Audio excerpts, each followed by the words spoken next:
Good evening, students. Yes, so have you revised what we have done in the last class? Good evening, Oja. Yes, all of you, have you revised what we were doing in the last class was regarding the amalgamation? Yes, isn't it? And the business reorganization in terms of the transfer of capital asset by the holding company to the subsidiary company. That's what we had started. Today we are going to, finish that entire thing. Any questions that you have with respect to amalgamation or the transfer of asset by holding company to subsidiary company? Yes, online, offline students both have. Do you have any questions? If you do not have any questions, we'll just get started with it. So today what we are going to do is, today is going to be the last class for the capital gain, and then Sunday we have one more class in respect of the income from other sources, which will be continued until Tuesday. Okay, but I think we may have to extend a little bit capital gains. We may not be able to finish it entirely in today's class. So what we will be doing is we will be before starting with the income from other source, we'll devote some time on finishing the capital gains, and then we will start with the income from other sources in the Sunday's class. And then by Tuesday we'll be done with your heads of income, right? So you're already done with your PGBP and salaries, house property is something that you will have done it as a part of your IPCC also. So now major heads of income, which was the PGPP and capital gain, would be done by today. And then of course, remaining part of capital gain is going to be very, very simple. And then the income from other sources. Are we clear? So let's quickly get started with the next part.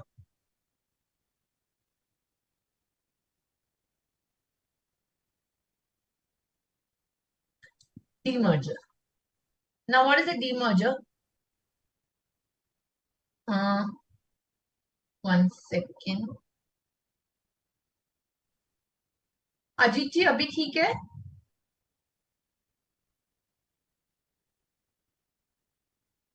Ajit जी अभी light ठीक है? ठीक है, अभी भी okay. थोड़ी सी ज्यादा है। ज्यादा आ रही है, एक ही सेकंड। फेस पे आपके कुछ ज्यादा ही रिफ्लेक्शन आ रहा है वो। एक ही नोट मिनट, इशू वो ब्रेक में देख लेंगे। अब अभी आप कंटिन्यू कीजिए। एक ही सेकंड दीजिए। उससे कोई इशू नहीं रहा ma'am.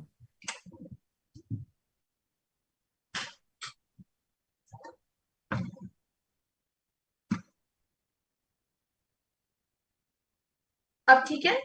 Done ma'am. Okay. So demerger is now what we are going to get started with. Now, what is demerger, students? What do we understand by demerger?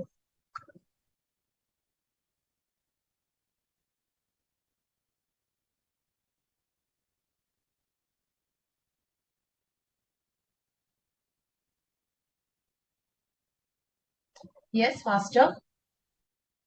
Ma'am, when two companies who have merged get separated, it is called demerger. Yes. So basically, in simple language, if I have to explain what is demerger. So demerger is that if I hive off one of my units and make it part of some other company, or I give it to some other company, that is known as demerger. Now, demerger is also defined under the Income Tax Act. It is defined under section 219AA. So let us understand first of all what does 219AA talks about. So demerger is defined under 219AA. You don't have to remember these kind of section number. If you remember, well and good. If you do not remember, that's fine. But you should be knowing that this is defined somewhere. That's the main point over here. So let me take you to 219AA. Let me share the screen again.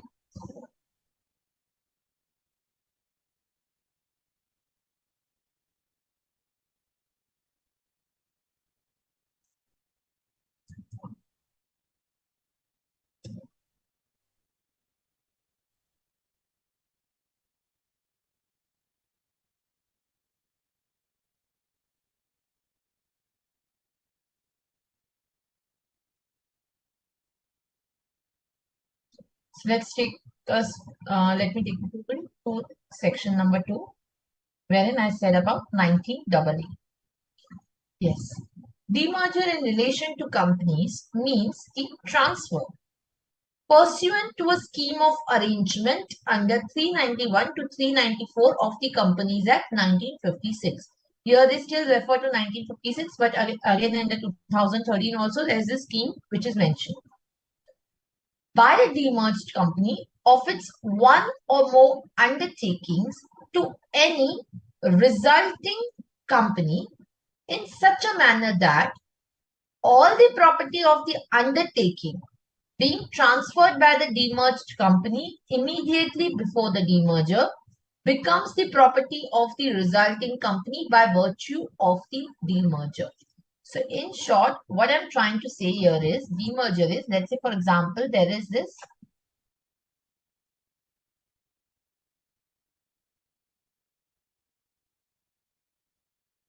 ACO, which has, let's say, undertaking 1 and undertaking 2. Now let's say I'm transferring this undertaking 2 to the BCO. Now this becomes my demerged company and this is my resulting company, isn't it? So they are saying that all the property of the demerged company, undertaking of the demerged company should become the property of the resulting company. All the liabilities relatable to the undertaking being transferred by the demerged company immediately before the demerger become the liabilities of the resulting company by virtue of the demerger. The property and the liabilities of the undertaking or undertakings being transferred by the demerged company are transferred at values appearing in the books of account immediately before the demerger. Now, this condition was not there in amalgamation. In amalgamation, we had only 3 conditions: all the property, all the liabilities, and for the shareholders. Here, they are saying that the property and liabilities should be transferred at the book value. Then they say, provided that the provision of this subclause shall not apply where the resulting company records the value of the property and liability of the undertaking at a value different from the value appearing in the books of accounts of the demerged company immediately before the demerger in compliance with the Indian accounting standards specified in the company's rules. So basically, if the resulting company follows the Ind AS, then they can have differences in the value.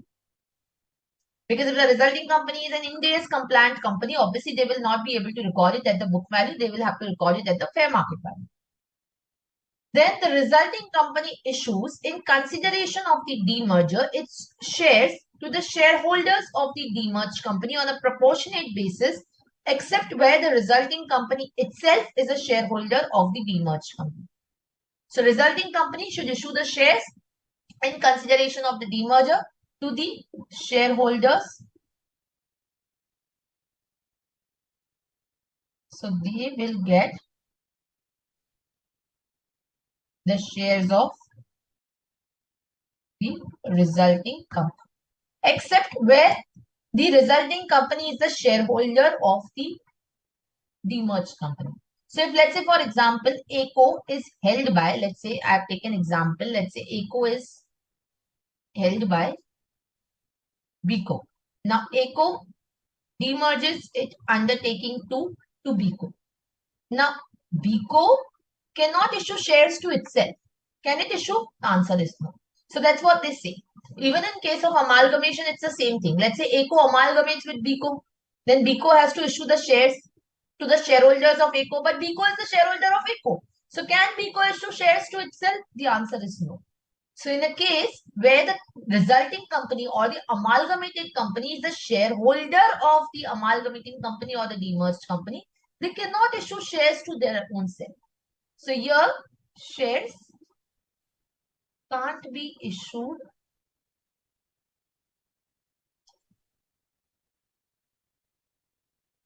to own self.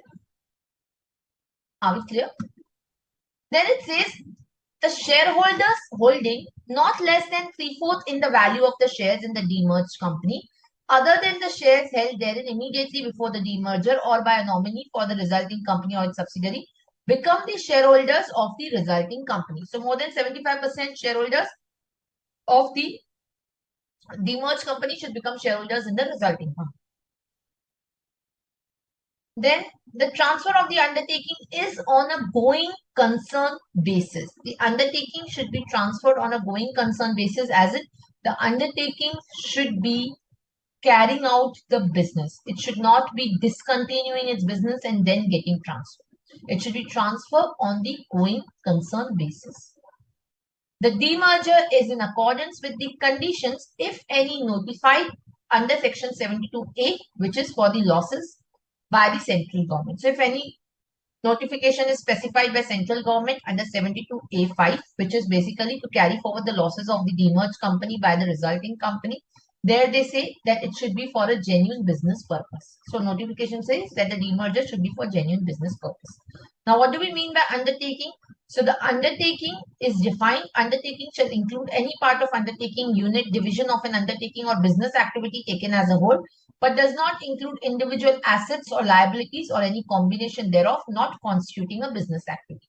So undertaking means a particular business segment is transferred.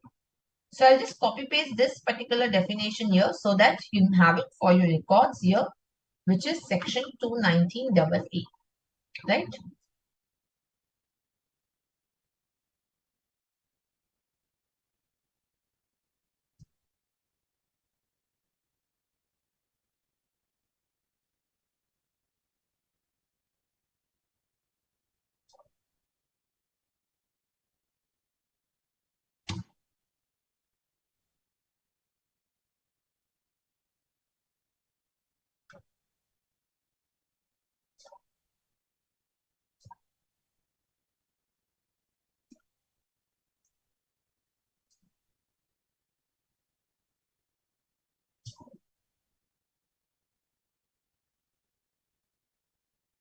Give me a minute.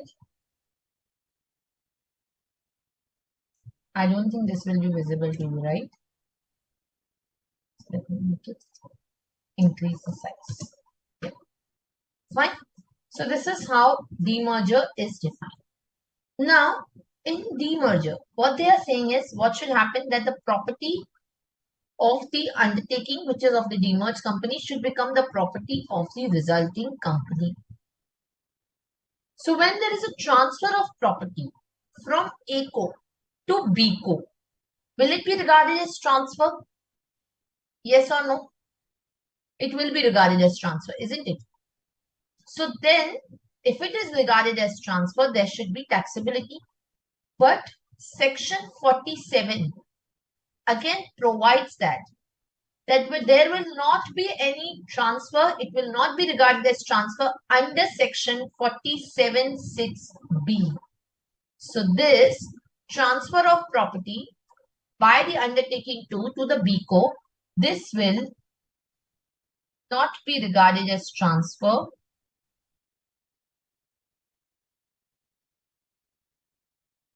under section 47(6)(b). Are we clear? So if you look at, I'll show you section 47.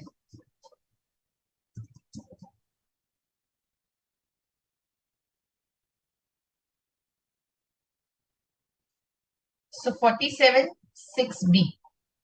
Any transfer in a demerger of a capital asset by the demerged company to the resulting company, if the resulting company is an Indian company.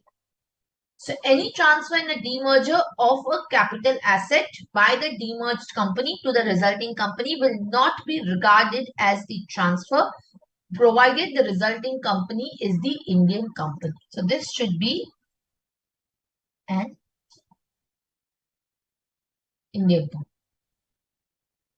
See, this was a similar thing in case of amalgamation. Any transfer in the scheme of amalgamation of a capital asset by the amalgamating company to the amalgamated company, if the amalgamated company is an Indian company. That's what we saw, right?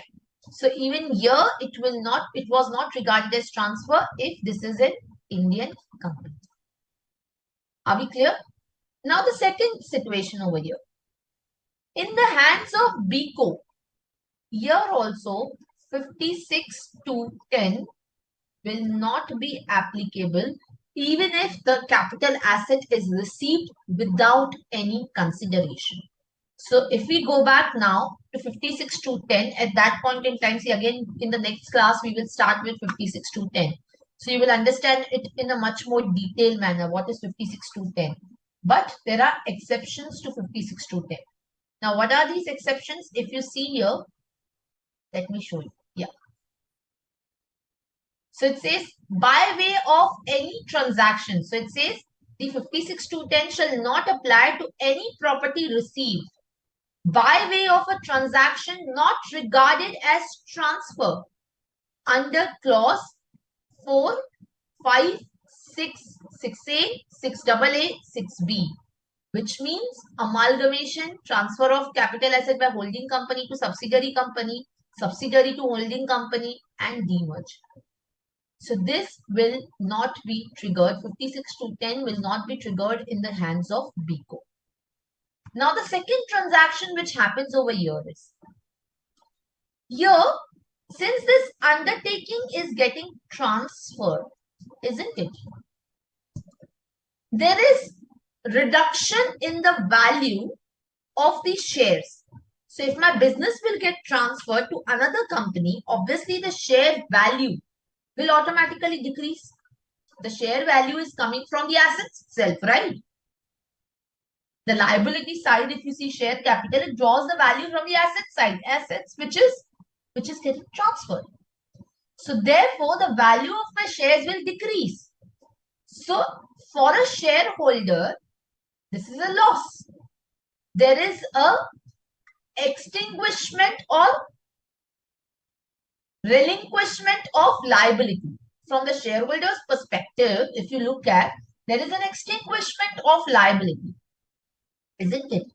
So therefore, there is a transfer taking place from the shareholder's perspective because they are reducing their shareholding right.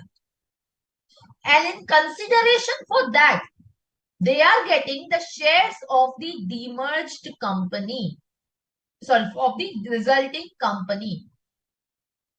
So to compensate the shareholders, they get the shares of the resulting company. So even that will not be regarded as transfer. So this is also not regarded as under 4760. So if we go back to 47,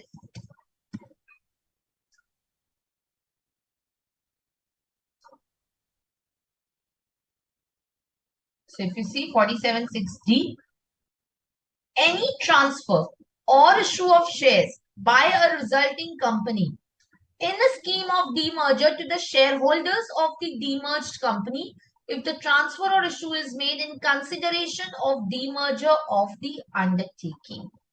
So in that case, this is also not regarded as transfer. Now, but the question will be, first question, what will be the cost of the properties which are transferred or the capital asset which is transferred by the undertaking to the BCO or by ACO to the BCO? What will be my cost of this? What shall be the cost? What shall be the cost of this capital asset?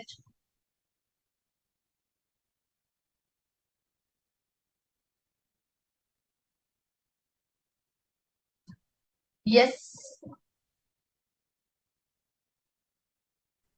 Ma'am, fair market value of the asset?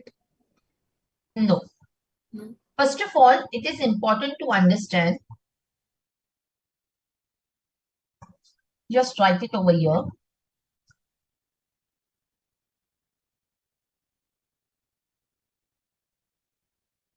In the hands of the company. First is cost of acquisition of a non depreciable asset. Now see, in the case of amalgamation, if you remember, I said cost of acquisition for the capital asset is the cost to the previous owner. So whenever there is the transfer which is exempt under 47, mostly the cost of acquisition of the assets transferred is nothing but the cost to the previous owner. In all the instances that you have seen till now, conversion of debentures to equity, right? Any transfer which is exempt under 47, transfer by way of a gift, by way of inheritance, whenever a transfer is made, the cost of acquisition is nothing but the cost to the previous owner under 49. So that was also there in the scheme of amalgamation. Or if you see transfer of capital asset by holding company to a wholly owned subsidiary. Whenever the transfer is exempt under 47, mostly the cost of acquisition will be the cost to the previous owner. Whereas there is a difference in the case of demerger. Now, why it's a difference? See, in the case of demerger, when this particular ACO will be maintaining its books of accounts or may be maintaining the tax books, it will be maintaining the block of asset or it will be maintaining a combined assets of both U1 plus U2. Isn't it? Out of which now the assets of U2 will go to the resulting company. So in case of the cost of acquisition of non-depreciable assets, you can easily identify that, okay, these are the non-depreciable assets. These can go to the resulting company, right? Whereas in the case of depreciable asset, the asset, once it gets into the block, you will not be able to identify that whether it belongs to U1 or whether it belongs to U2. It's a block. Block of asset is nothing but a combined box in which the asset will get packed. Physically, you may be knowing that, okay, this is belonging to U1, this is belonging to U2. But under the Income Tax Act, once an asset enters into block, it cannot be removed outside unless there are two situations. One, the block ceases to exist, in which case you have a short-term capital loss under section 50. Second, if the sale consideration exceeds the WDV, then you have short-term capital gain under section 50. Isn't it? So only in two instances, you are able to get away from the block. Other than that, once an asset gets into block, there is no way to remove the asset. Even if you sell the asset, what you do is you reduce from the block, you reduce from the WDV, the money payable for the sale of asset. PGBP class, isn't it? Now, if I get to section 49, in case of a non-depreciable asset,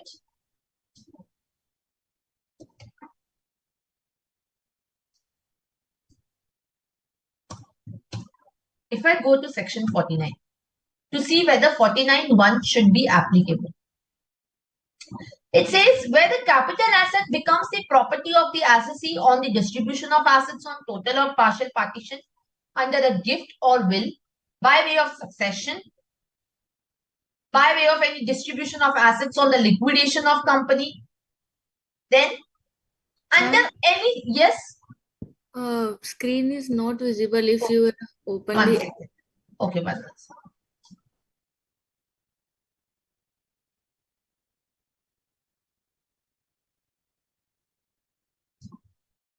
Yeah. So key point says under any such transfer as referred to in clause 4, 5, 6, 6A, 6B or 6C, C, CB and 6AC 7. So nowhere 49.1 says, nowhere 49.1 talks about that what would be the cost in the case of demerger. Because if you see, this is exempt under which section? Under 6B. Whether it talks about 6B? Yes, it talks about. So it says under clause 6B, isn't it? So when I am transferring the asset under 6B, and 6B is what? Transfer by a demerged company to the resulting company. So 49.1 is telling me that in case the transfer is covered under 47.6B, the cost of acquisition of the asset shall be deemed to be the cost for which the previous owner acquired it. Are we getting that? So therefore, here my cost of acquisition in case of non-depreciable asset for the resulting company shall be again cost to the previous owner under section 49. So whenever a transfer is exempt under 47, the cost will be the cost to the previous owner under 49. Number 1 point clear? What will be the period of holding of this asset? For the resulting company, what will be the period of holding? The period of holding of the demerged company will be clubbed.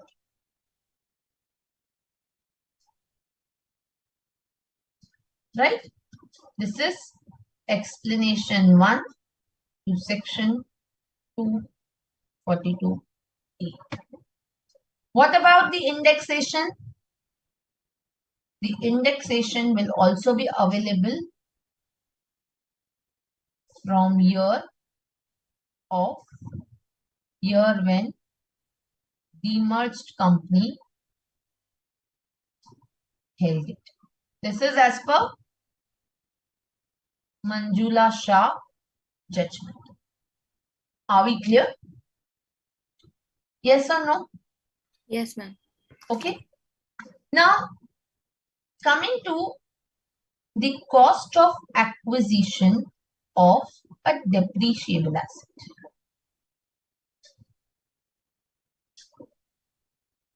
Now, this is covered under section 43, not 41. 43 is PGBP, right? Now, in case of the depreciable asset, I will have to divide the cost between the two companies. Now, in case of the, as I said, because the block is 1, I cannot change the block. So, in the hands of the demerged company, you will have WDV as on 1st April, right?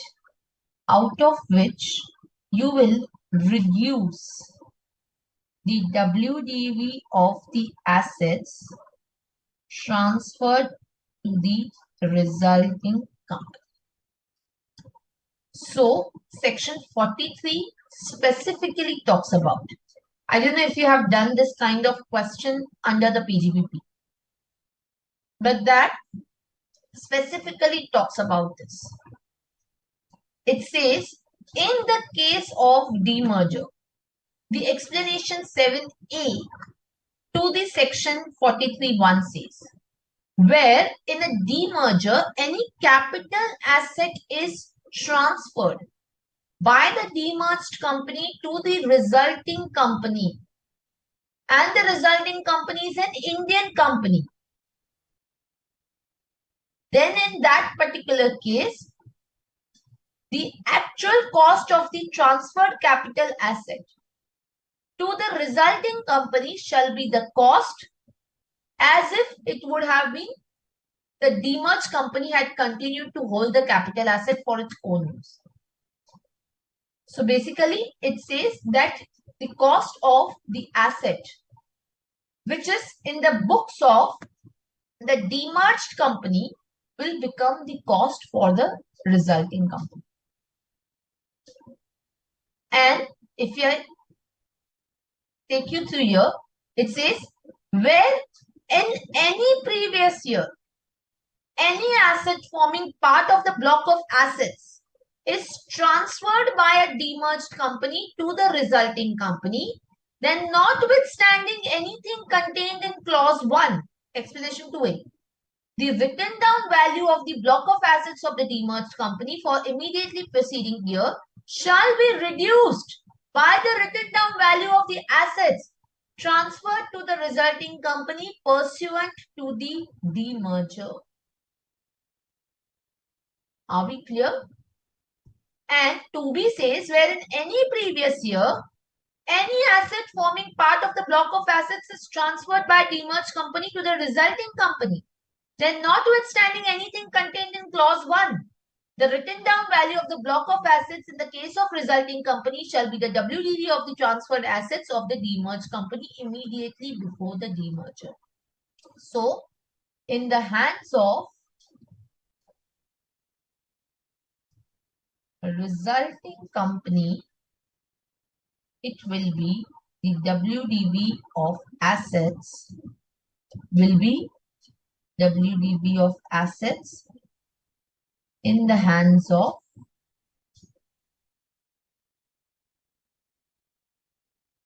demerged company.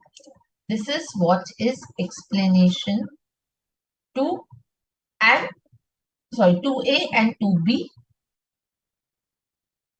to section 43.6. Are we clear? So if you see 43.6 is nothing but the meaning of W. Yes or no? Are we clear? Now what will be the depreciation on these assets? How much depreciation will be given to each of the company?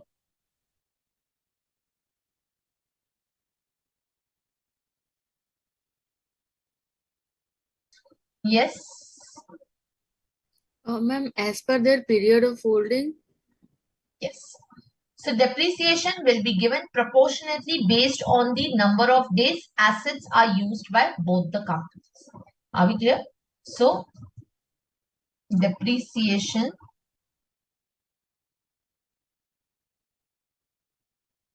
to be allowed to both companies based on number of days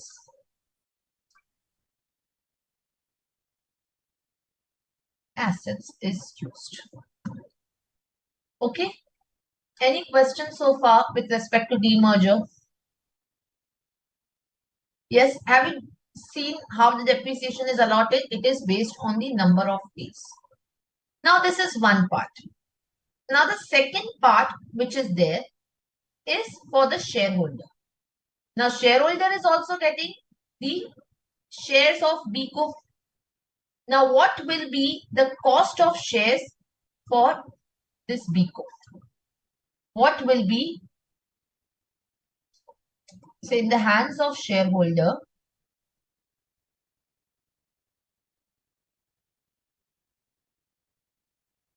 the cost of acquisition of the shares. See, in amalgamation, if you remember, we had said that the cost of acquisition of the shares of the amalgamated company will be the cost of shares of the amalgamating company. Because ultimately what was happening? The amalgamating company was merging with the amalgamated company in totality.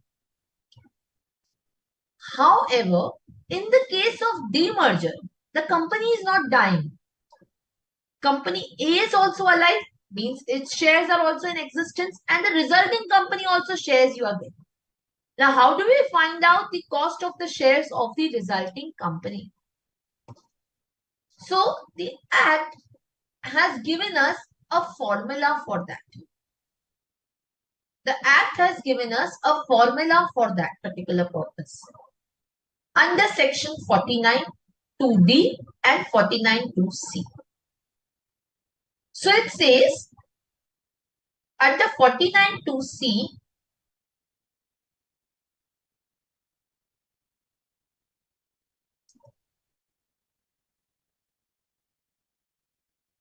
first we will see cost of acquisition of shares of the resulting company. Now what does section 49 says? Because cost is provided under section 49. Here 49.1 will not be there. Here we have a specific section which is 49.2C and 49.2B. Now 49.2C says the cost of acquisition of the shares in the resulting company. So basically it is saying that the cost of shares of the resulting company shall be the amount which bears to the cost of acquisition of shares held by the assessee in the demerged company. So cost of acquisition of shares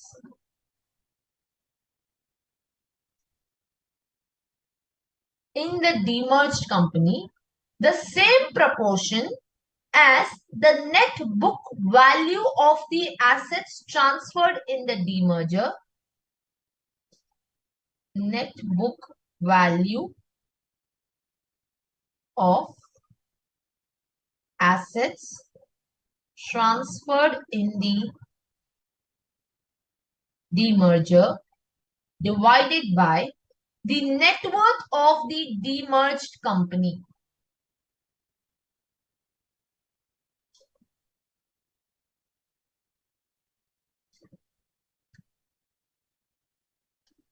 Section 49 2C.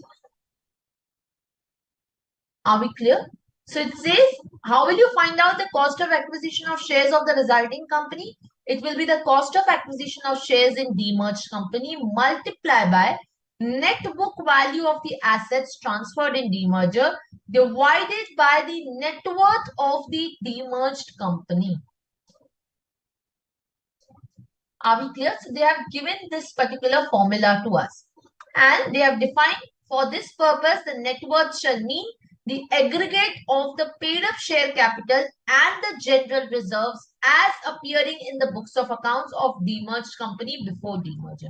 So net worth is my paid up share capital plus the general reserves of the demerged company. Are we clear? Now, in case of the cost of acquisition of shares of the demerged company. Now, you will say that is the cost that you have already paid.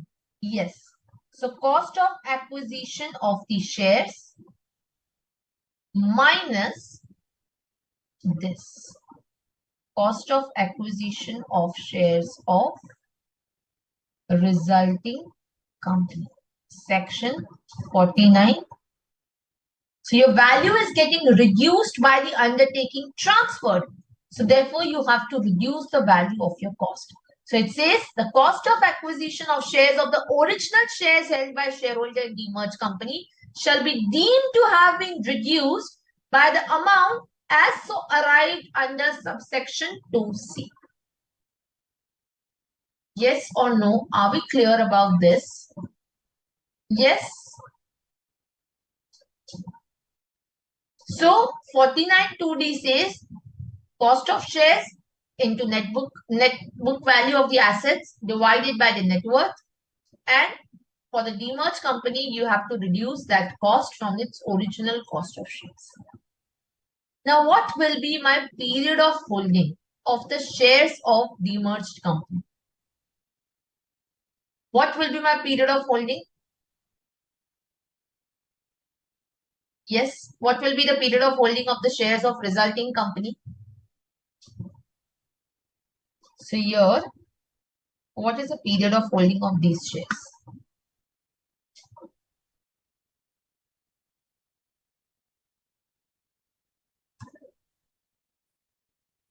Yes,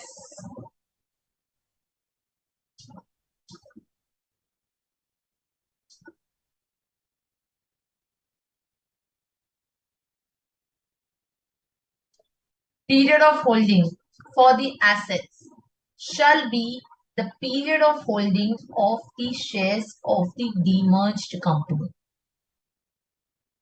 So, explanation 1 to section 242A is clearly providing that in the case of demerger, the period of holding of the shares of the resulting company will be including the period of holding of the shares of the demerged company. So there will be the clubbing of the period of holding. Are we clear? So therefore,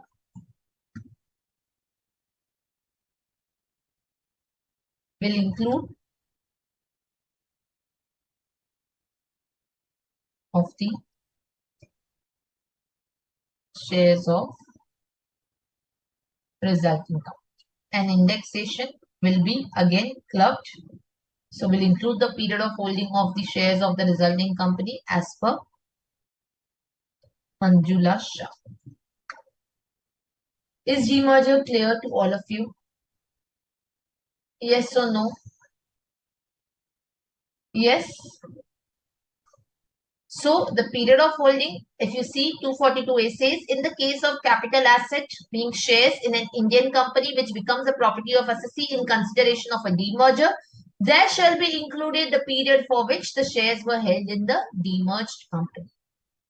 Are we clear? Yes or no? Any questions so far? Any doubts? Yes.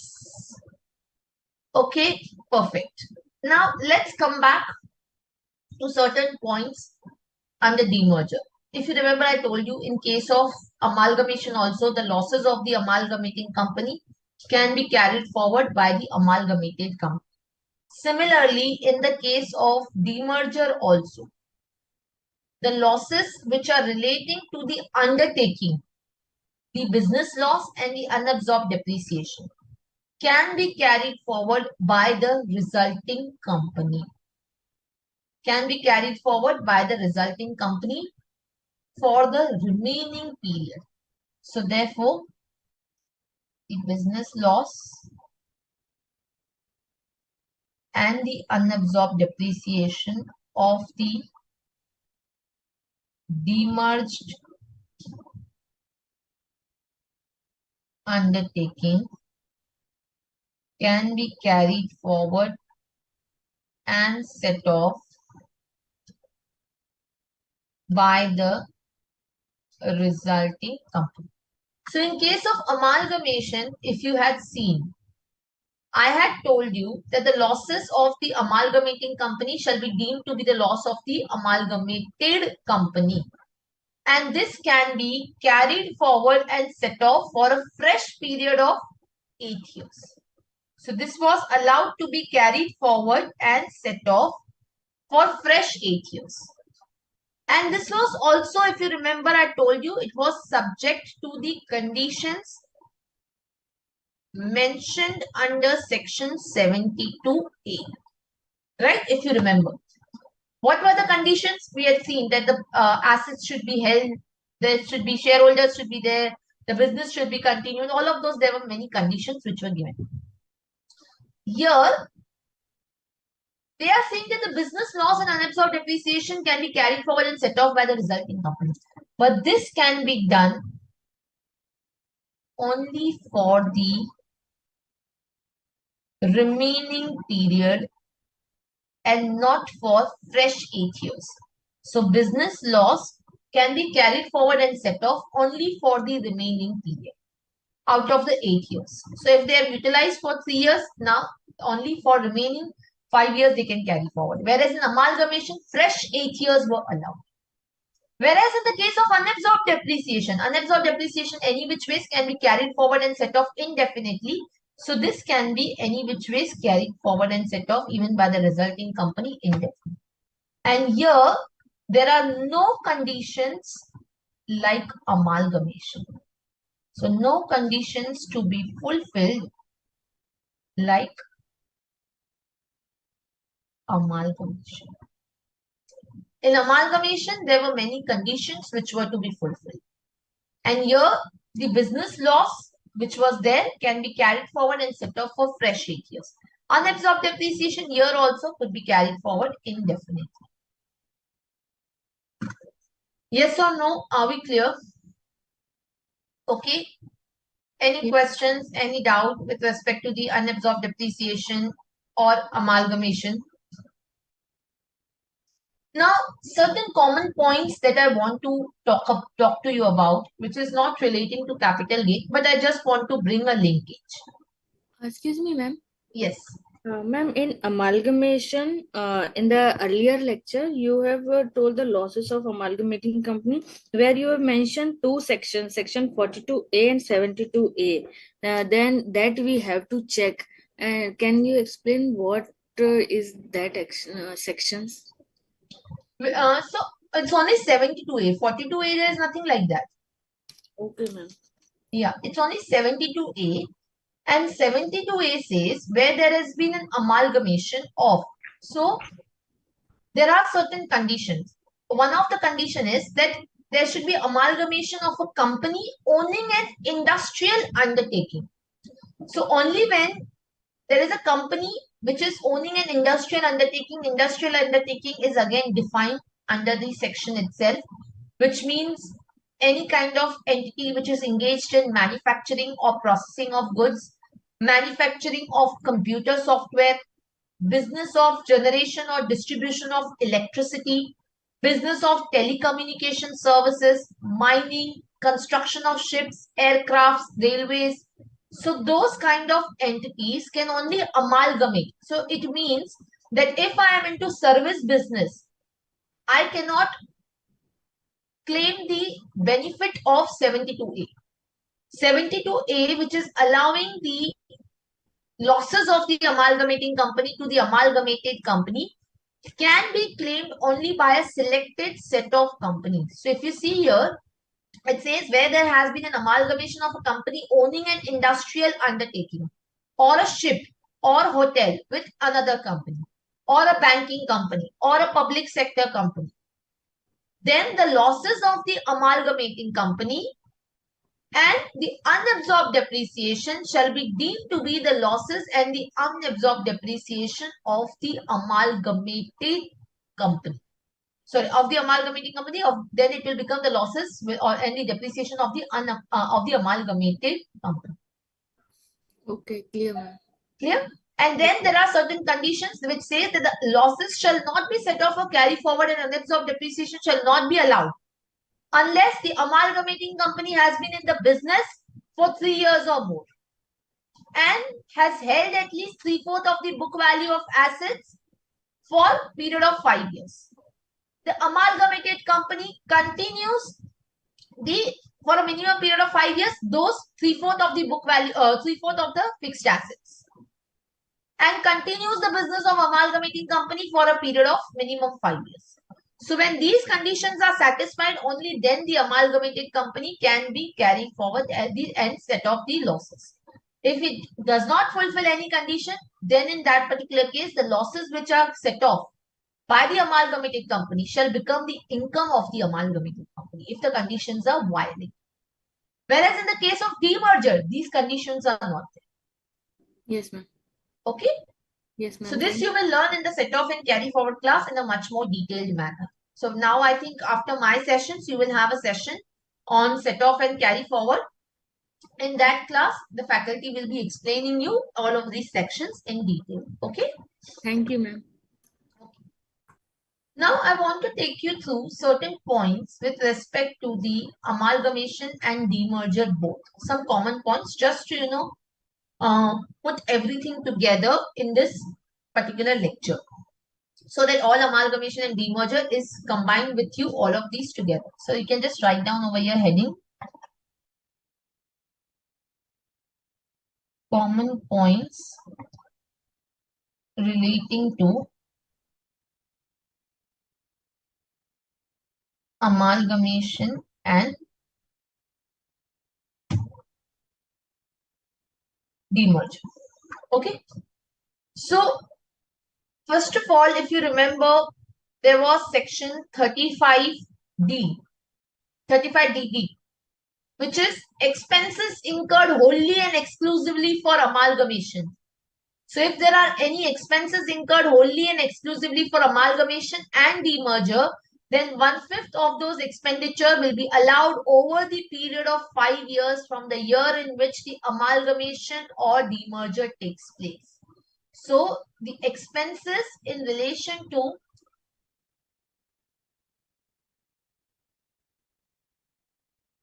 amalgamation or demerger allowed as deduction under section 35DD, 1/5 over 5 years. Isn't it? This is a section which you have already done under PGBP. Then there are certain sections which allow you to carry forward the unabsorbed expenditure. For example, scientific research expense, telecom expenses, telecom license fee, preliminary expense, family planning expense, VRS expenditure, all of these are allowed to the amalgamated company or to the demerged company. So, unabsorbed expenses allowed to the amalgamated company or to the resulting company. 35D, scientific research, telecom license fees, right? Then what else? VRS expenditure, which is incurred on voluntary retirement scheme, right? Under 35DDA, preliminary expense,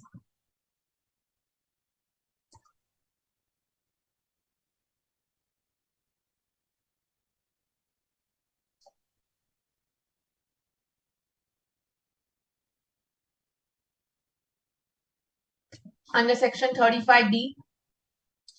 Then you have something called as the family planning expense under section 3619.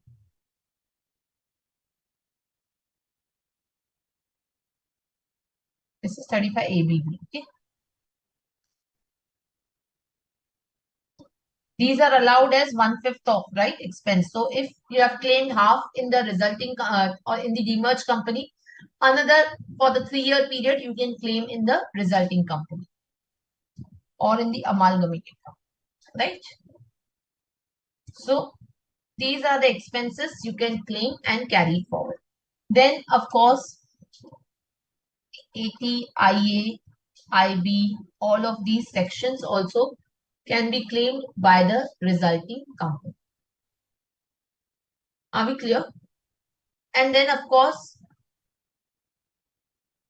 if there is any deduction of expenditure claimed by the predecessor company, but there is this remission of cessation of liability, section 41(1), it shall be taxable in the hands of the successor company. So, if deduction of expense claimed by predecessor company and there is remission or cessation of liability and benefit is obtained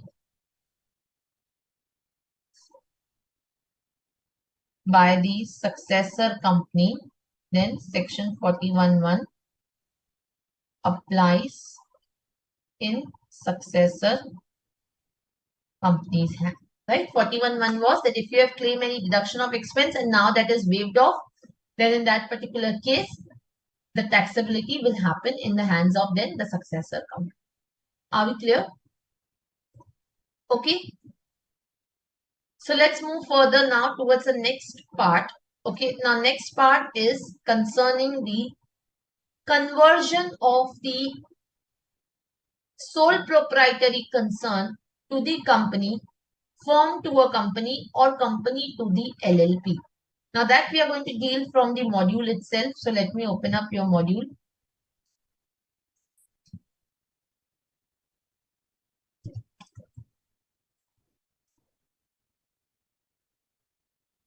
Give me a minute. Yeah.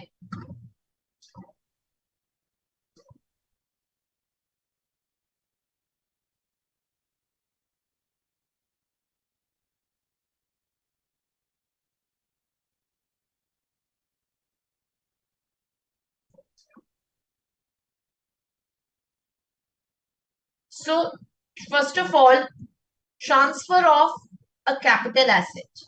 We are going to look at the transfer of a capital asset by a sole proprietary concern to the company. So it is possible that by now you were running a sole proprietary firm, isn't it? And suddenly you are starting up with a new company, isn't it? So it section 4714 says transfer of a capital asset or intangible asset by sole proprietary concern to a company on succession of the sole proprietary concern by the company. Then in that case, it is not regarded as a taxable transfer under section 4714. But there are conditions to it. What are the conditions? All the assets and liabilities of the sole proprietary concern relating to the business immediately before the succession should become the assets and liabilities of the company. The sole proprietor should not hold less than 50% of the total voting power in the company, and his shareholding should continue in such a manner for a period of 5 years from the date of succession. So it should not happen that he's selling a sole proprietary to any other person by just becoming a shareholder in the company for 5-6 months and then selling that shareholding. No, it should not happen. So what it says is that we are giving you the exemption with respect to the assets that you are transferring from a sole proprietary to your company. But all the assets and liability of the sole proprietor should become the assets and liability of company. You should have at least 50% of voting power in that company, and that should continue for a period of 5 years from succession.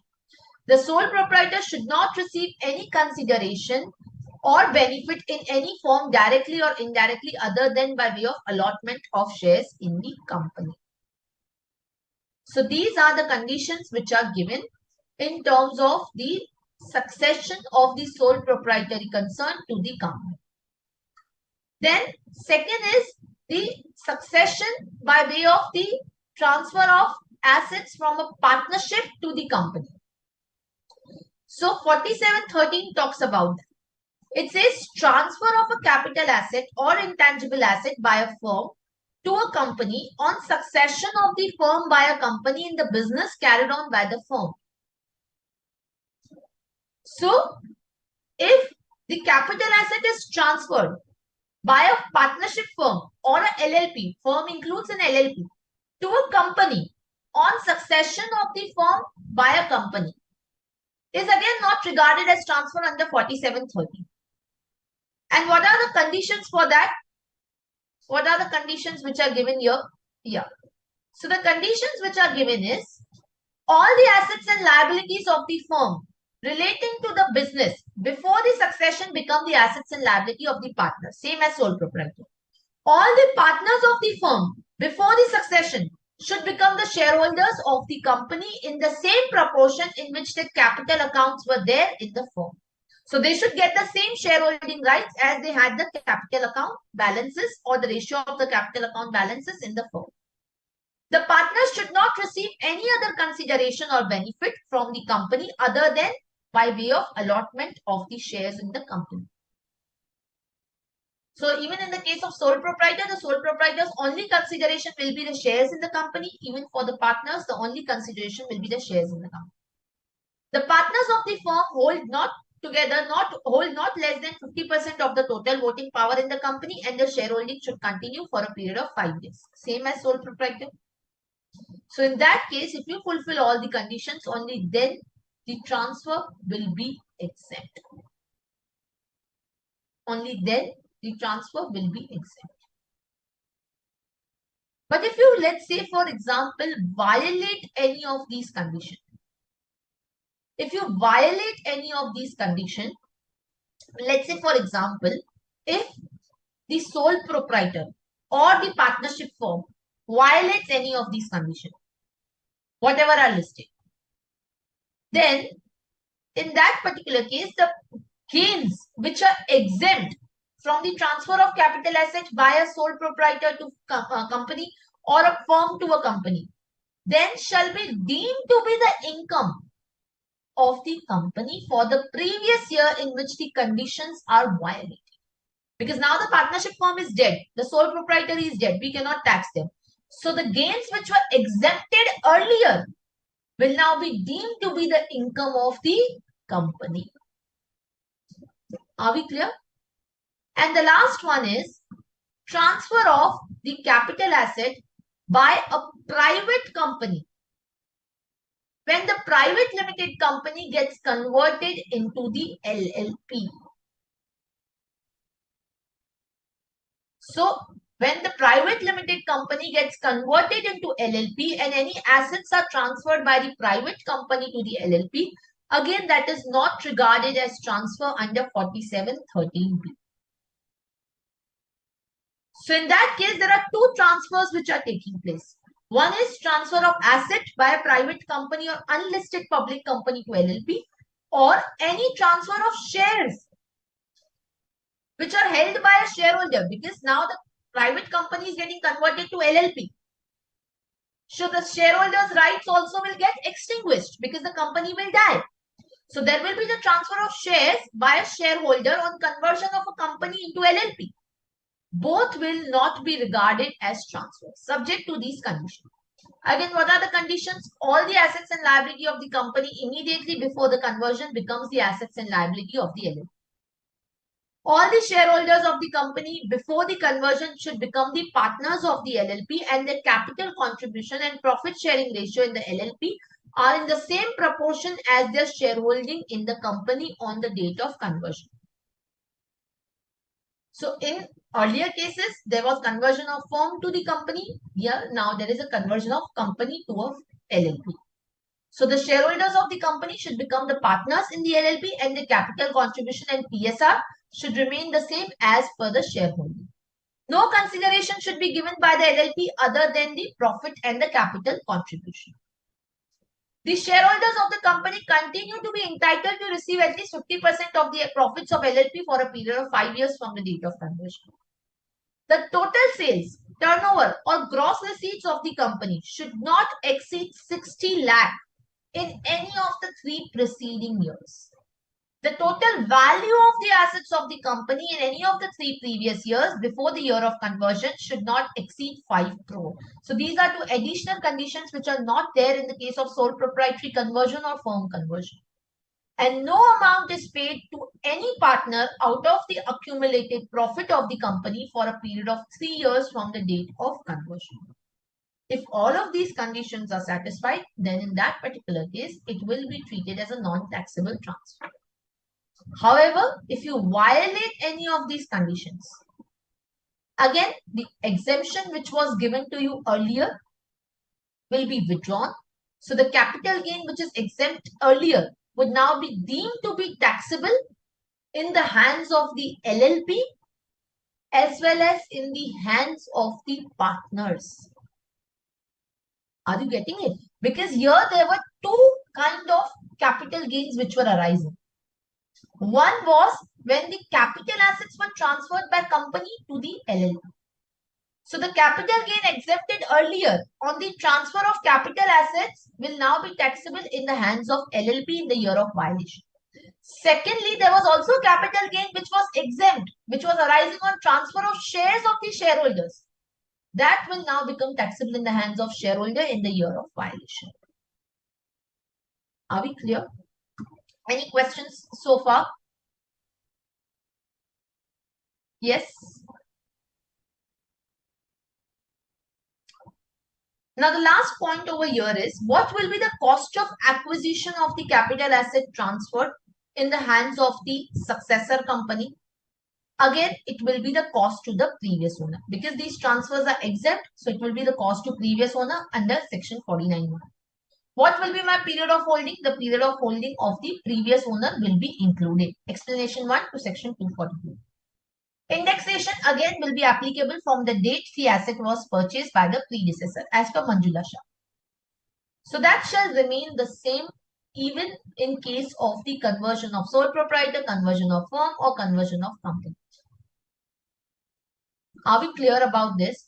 So the cost of acquisition in all these cases, if you see, is the cost to the previous owner. And the period of holding indexation gets automatically clubbed. Okay? Any doubts so far with respect to this? So if you see section 49(1), if I take you here, which says cost to the previous owner deemed as cost of acquisition of asset. So if you see here, it clearly speaks about this particular point. Any transfer of capital asset on succession of the firm, on the transfer of capital asset or intangible asset by a private company to LLP, on the succession of sole proprietorship concerned by a company into the business carried on by. And in fact, even in the case of period of holding, again, explanation 1 to section 242A says the same thing. It says that in that case also, in the case of period of holding, the period of holding of the earlier previous owner will be included in this case. Clear? Yes or no? Now, what will happen in case of the cost of acquisition of a depreciable asset? What will happen in the case of cost of acquisition of depreciable asset?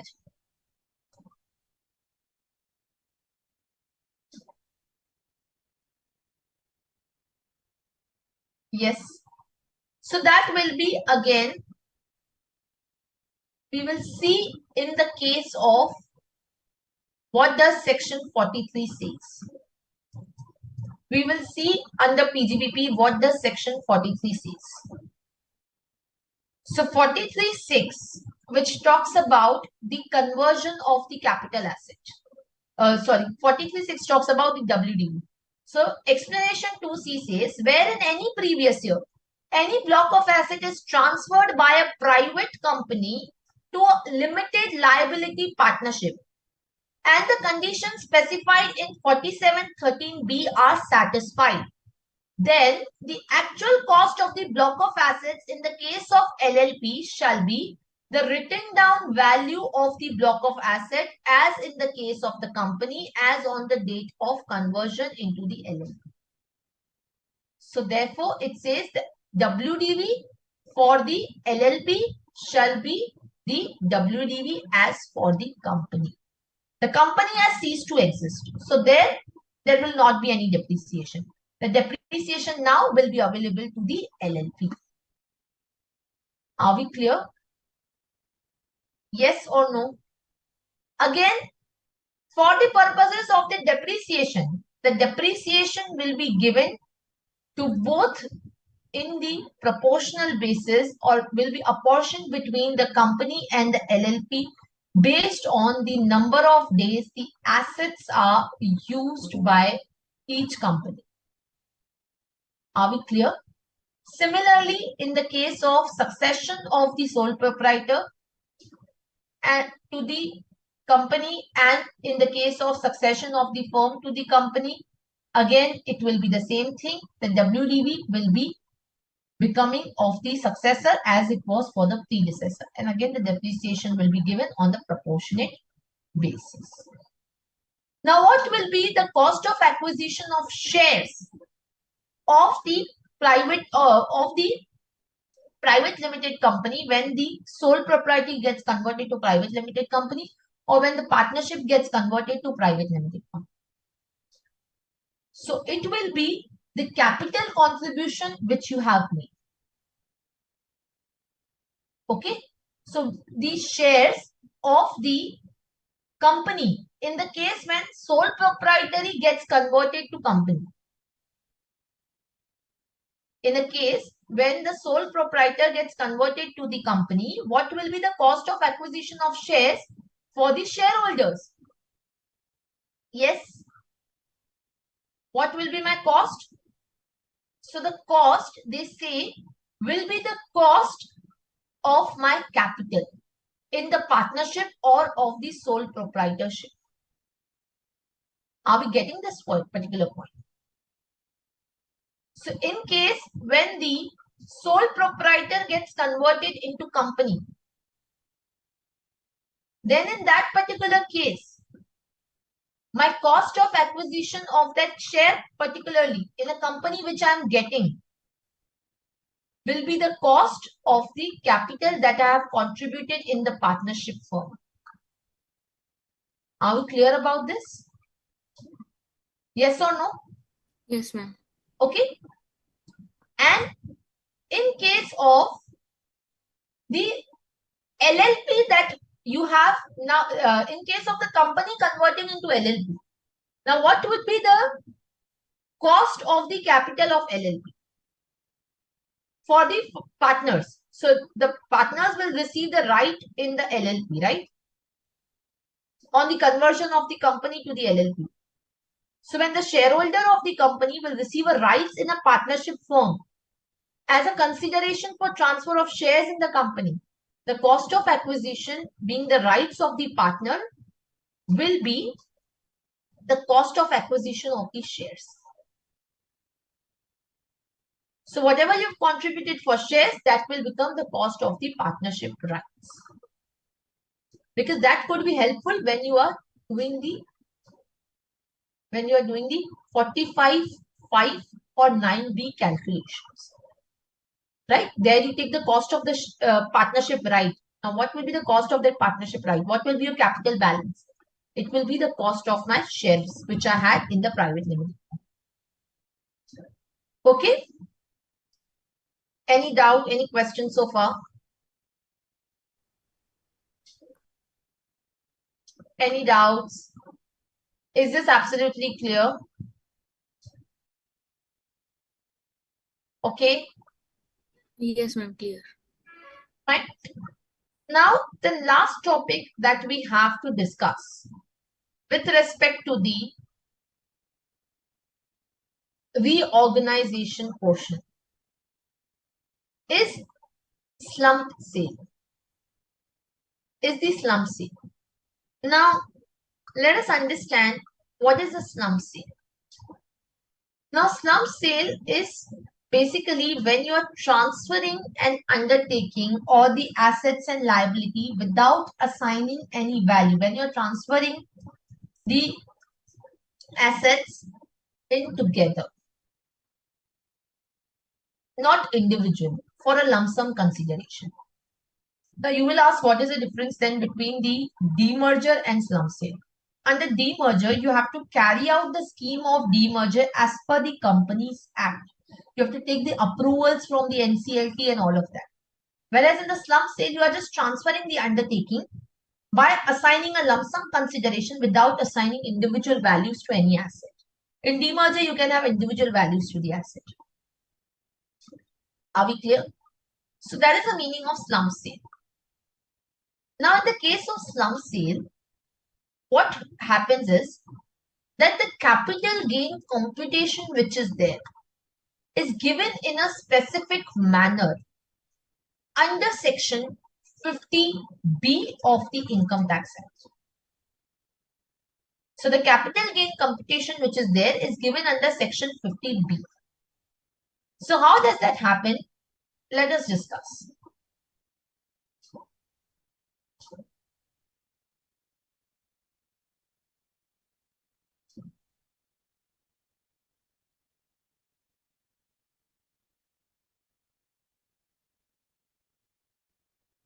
So let's write down slump sale under section 50B.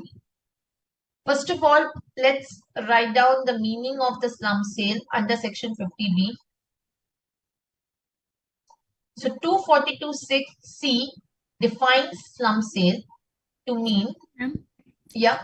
ma'am, whether in income tax this slump sale and in customs the dumping process are both same or different? No, it's different. Dumping duty is C with respect to when the goods are coming from a foreign country. Yes, ma'am. Yes. And they are being sold at a very low price. And I want to protect my Indian market so Yes. that, it is not uh, competing in, or, it's not creating detriment for my Indian goods. Hmm. कि क्या होता है कि let's say for example China से goods आते हैं. Now Yes. these specifically at the time of Diwali, these lanterns and all of that are sold at such a low cost that my Indian market, the Indian manufacturers will face a problem to compete with those kind of goods. So I propose an anti-dumping duty on that so that they don't dump the goods in my Indian market. So that's Yes. the duty. Slum sale is basically transferring the undertaking. It's more like a demerger, but demerger is carried out in accordance with the Companies Act regulations which are there. That you have to take the necessary approval from shareholders, that you have to take the approval from the NCLT, all of that. Here it is nothing like that. And here you have to sell the entire undertaking for a lump sum consideration without assigning individual value to any asset and liability. Okay, ma'am. Okay. Okay, So thank slum you. sale under 242C means, write down, transfer of an undertaking by any means for a lump sum consideration.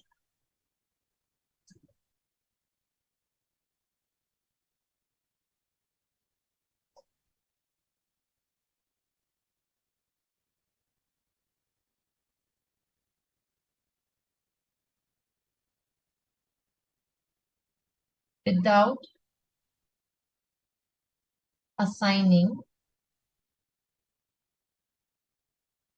individual value to assets or liabilities. Are we clear? So 242C defines what is the meaning of slump sale. Now the capital gain computation is under 50B. What it says, it's again a simple thing. It says FVC minus my cost of acquisition will be my capital gain. Okay, FVC minus cost of acquisition will be my capital gain.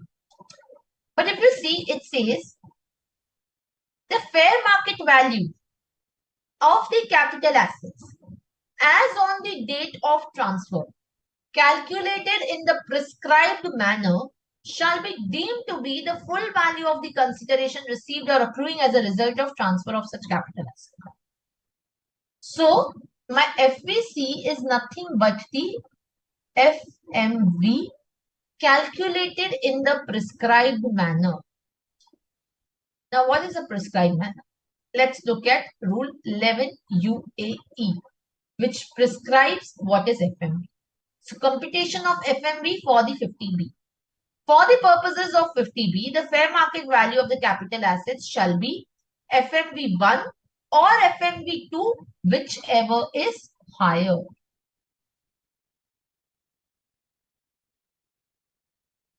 So, higher of FMV1 or FMV2. Now, what is FMV1? They say FMV1 shall be the fair market value of the capital assets transferred by way of slump sale. So FMV1 is the fair market value of capital assets transferred by way of slump sale, in which they have given me the formula, which is A plus B plus C plus D minus L. Now A is book value of all the assets as appearing in the books of accounts of the undertaking or the division transferred by way of slump sale as reduced by the following amount which relate to such undertaking or division. As reduced by any amount of income tax paid, if any, less the amount of income tax refund claimed, if any, and any amount shown as asset including the unamortized amount of deferred expenditure which does not represent the value of any asset. So basically, A is book value of other assets less income tax paid plus income tax refund less unamortized expense, you can write.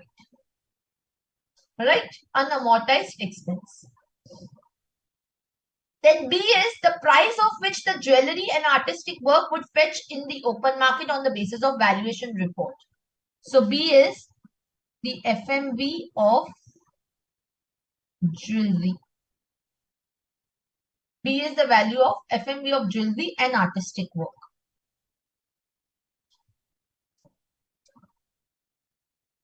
C is the fair market value of the shares and security as determined in Rule 11 UA. So C is FMV of shares and securities. D is the value adopted or accessible by any authority of the government for the purposes of payment of stamp duty in the respect of immobile property. So D is basically stamp duty value of immovable property. This is what we are talking about, these assets if they are transferred as a part of slump sale. L is the book value of liabilities as appearing in the books of accounts but not including the following amounts. So L is book value of liabilities excluding the paid up share capital, amount set apart for payment of dividends on the preference shares and equity shares where such dividends have not been declared. So excluding the paid up share capital, amount set aside for dividend, then reserves and surplus, then any amount representing provision for tax other than income tax paid, if any, less the amount of income tax claimed as refund to the extent of the excess over the tax payable with reference to the book profit. So basically, this is my provision for tax. Then any amount represent provision made for meeting the liabilities other than ascertained liability.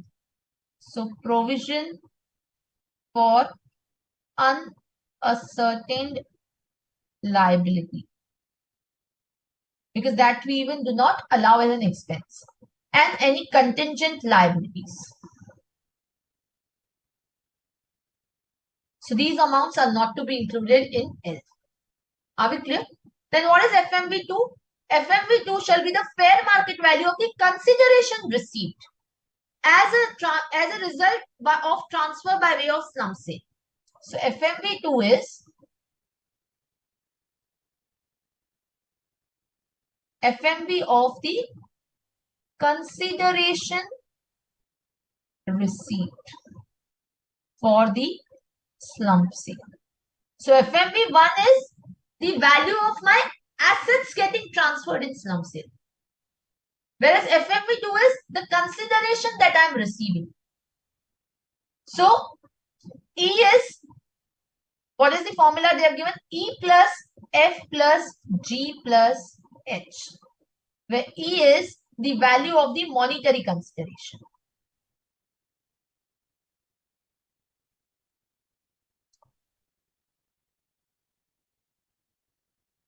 So if I receive any monetary consideration in cash or bank, that is E.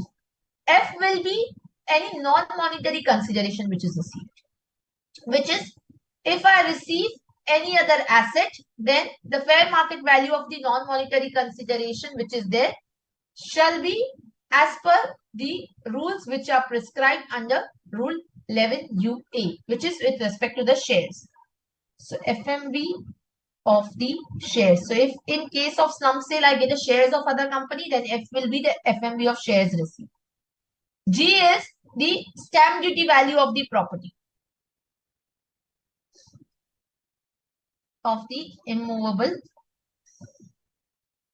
property. Sorry, not G. G is, sorry, FMV of any other asset.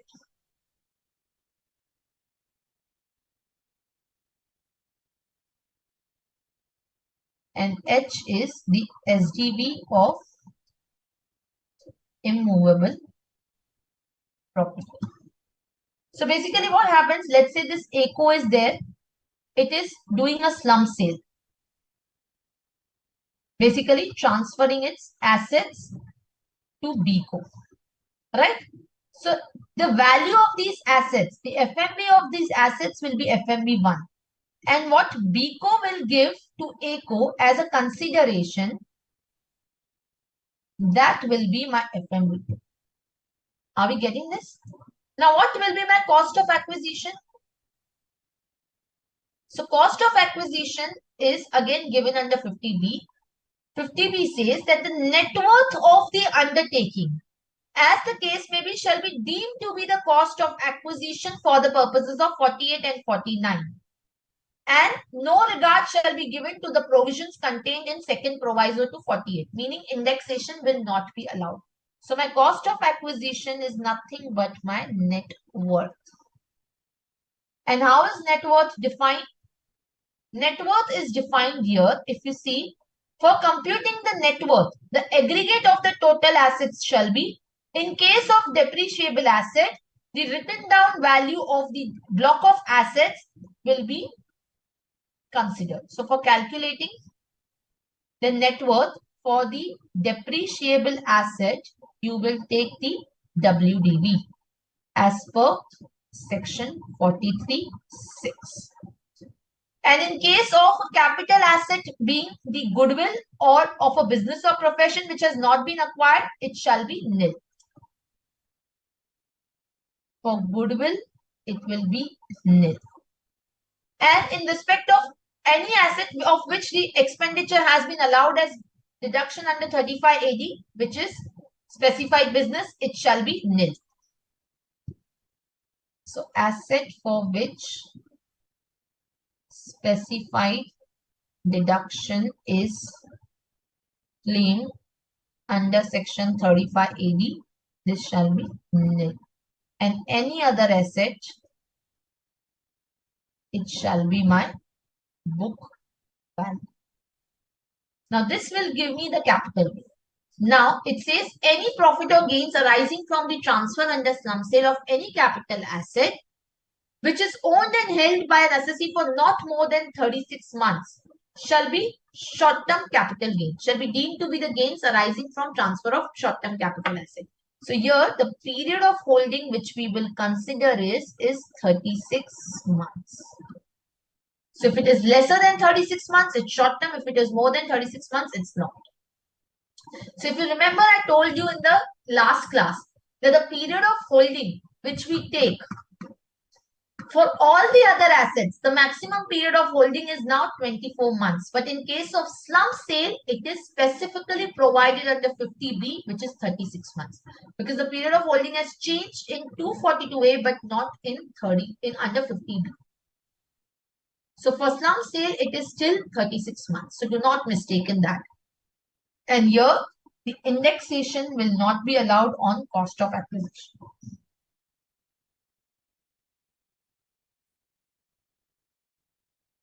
Are we clear? Yes. So with this, let's take a small break of 10 minutes and then we will solve one sum on the slump sale. Okay? Let's give a break.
Solve a question on this from your again module itself on the slum sale.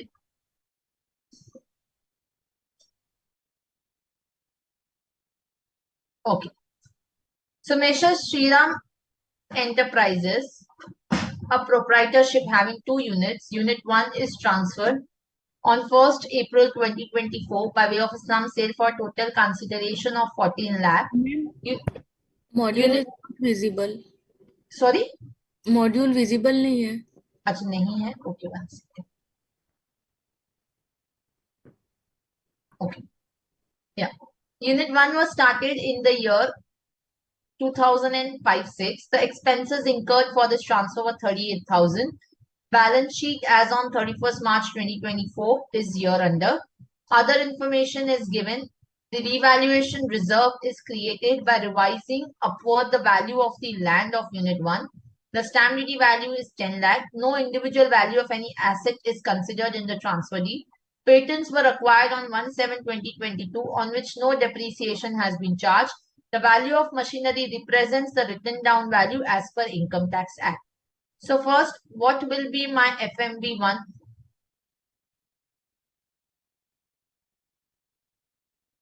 What will be my FMB1?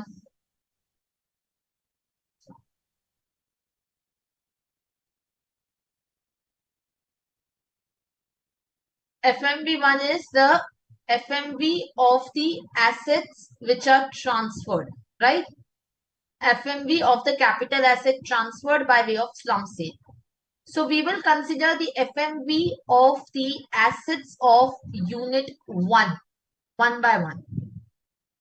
Are we getting that? Now, what is the value of the land? So it was A plus B plus C plus D minus L. So the value of the land, what is the FMB of the land? Is it given in the question?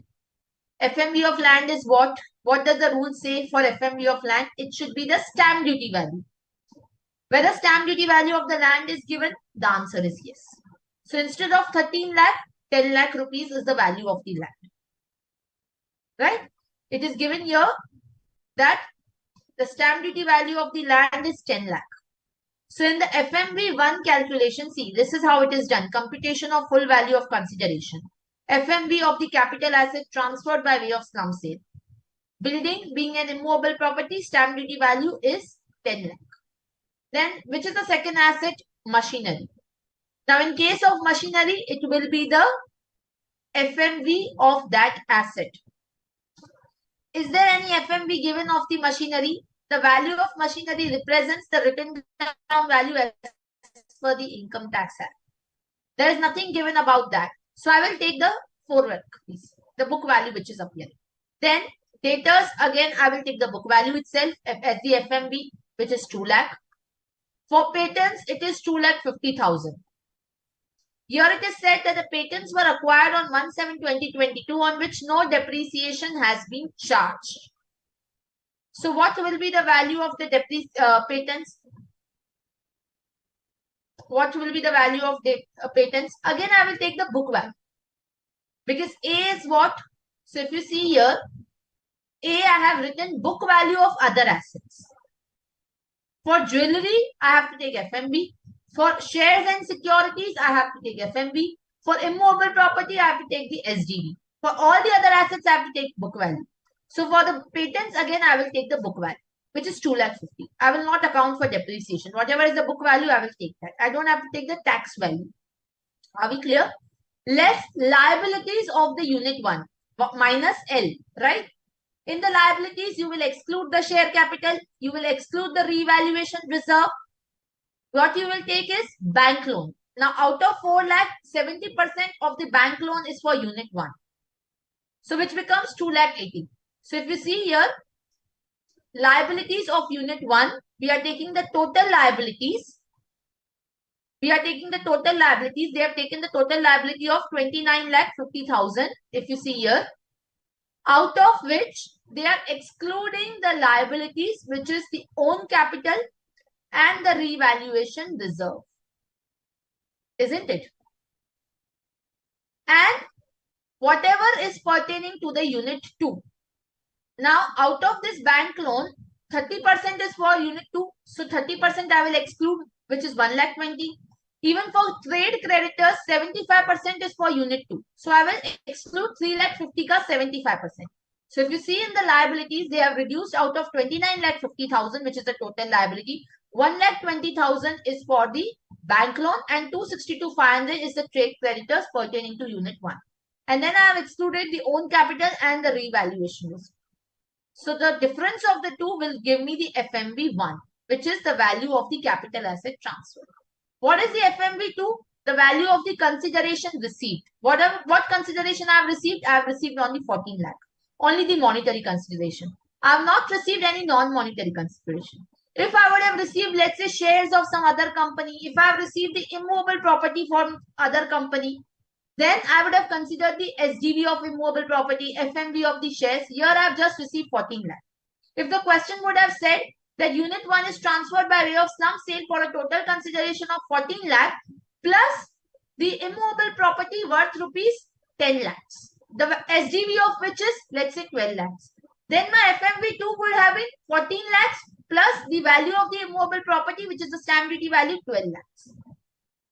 Or if the question says that the total consideration is 14 lakh plus immovable property SDV of which is 12 lakh plus the share value of rupees, let's say, 3 lakh, then I would have considered the FMV of that share, which is, let's say, 3 lakh. So my total consideration would have been 14 plus 12 plus 3. Are we getting this point? Yes, ma'am. Yeah. So here I will just take 14 lakh. So 14 lakh is my FMV2. Higher of the two is 14,82,500.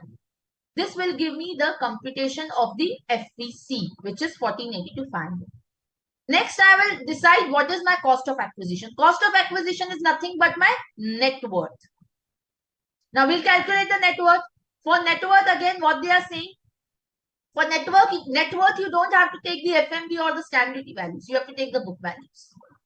So, you have to take the book value of the land. But here they say that the revaluation reserve is created by revising upward the value of the land of unit 1.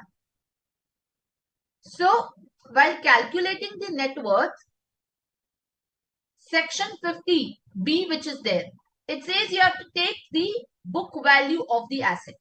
But if we go to section 50B, it says any change in the value of assets on account of revaluation of assets shall be ignored for computing the net worth.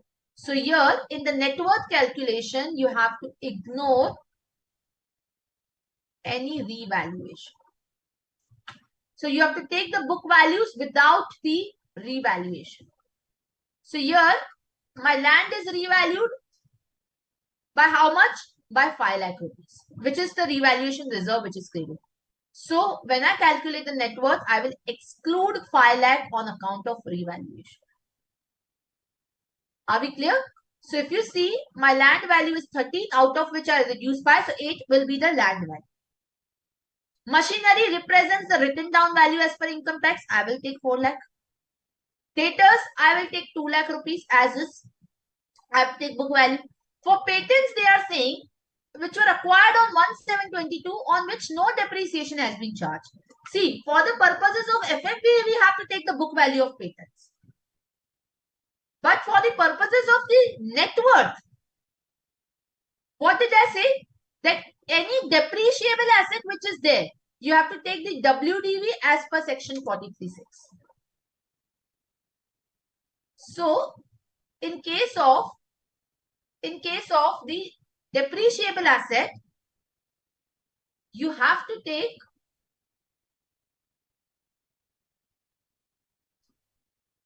one second.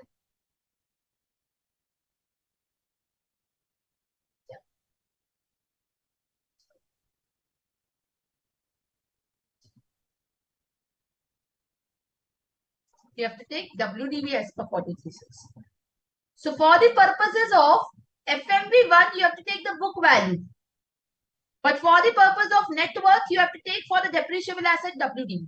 So here I will charge the depreciation since 2022 on the patents and arrive at the WDV of the patents. So if you see in the cost of acquisition, we have taken the patents, see note 2 below. So cost as on 1/7/22, Depreciation on patents is 25% on intangible assets. So for 22-23, for 23-24, and this will give me the WDV as on 1/4/24. So I will take this amount as the cost net worth of the patent for the net worth calculation. Less, I will reduce the creditors and bank loan liabilities. So 70% and 25% of this. This will give me the value of the net worth, which is 1173,125. Now I will take 1173,125 as a cost, and my long-term capital gains if undertaking was acquired in the year 5-6. So it is more than 36 months. So it will be my long-term capital. Are we clear about this? Yes. Is this question clear? Okay. So let's proceed then towards the last part of our capital gain chapter.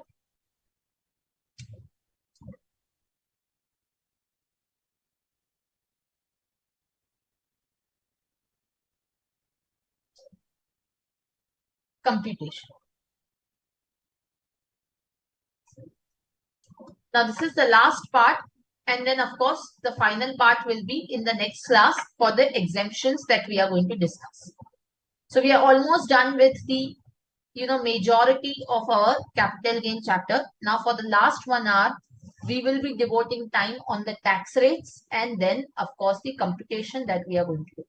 And the exemptions we will do in the next class, and that will finish your entire capital gain. Are we clear? Now computation is very, very important since it has undergone a significant change this year. Are we clear? So computation is given under section 48 of the Income Tax Act, and that has been amended this particular year. So the entire computation mechanism is given under section 48 of the Income Tax Act. Now what has happened in the 48, we will look into it, but first we will understand what is the computation of the capital gain document. So how do you generally compute the capital gain? It is FVC minus my cost of acquisition minus the FVC minus the expenses on transfer minus the cost of acquisition minus the cost of improvement. That gives me the capital gain calculation. So if you see here, my full value of consideration minus the expenses on transfer minus the cost of acquisition minus the cost of improvement will give me my capital gain, either long term or short term. Isn't it? So what is the expenses on transfer? FPC we understand. FPC is the consideration which is accruing or arising as a result of the transfer. That is my full value of consideration. In different cases and specific cases, if you see in the specific charging section, for example, under 45(1)(a), the FVC was the insurance compensation which was received. In case of the ULIPs, the FVC was given as A. A is the amount received on the maturity of the ULIPs, 45(1)(b).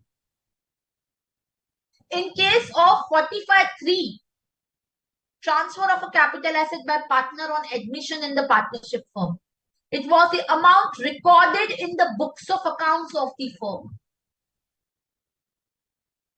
In 45(4), there was a specific computation given. A is equal to B plus C minus D, right?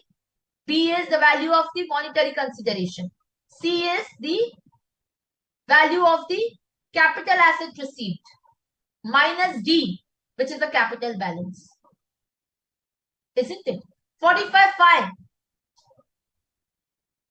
compulsory acquisition. There FVC was your amount which was paid. 45(5)(a), joint development agreement. There FVC was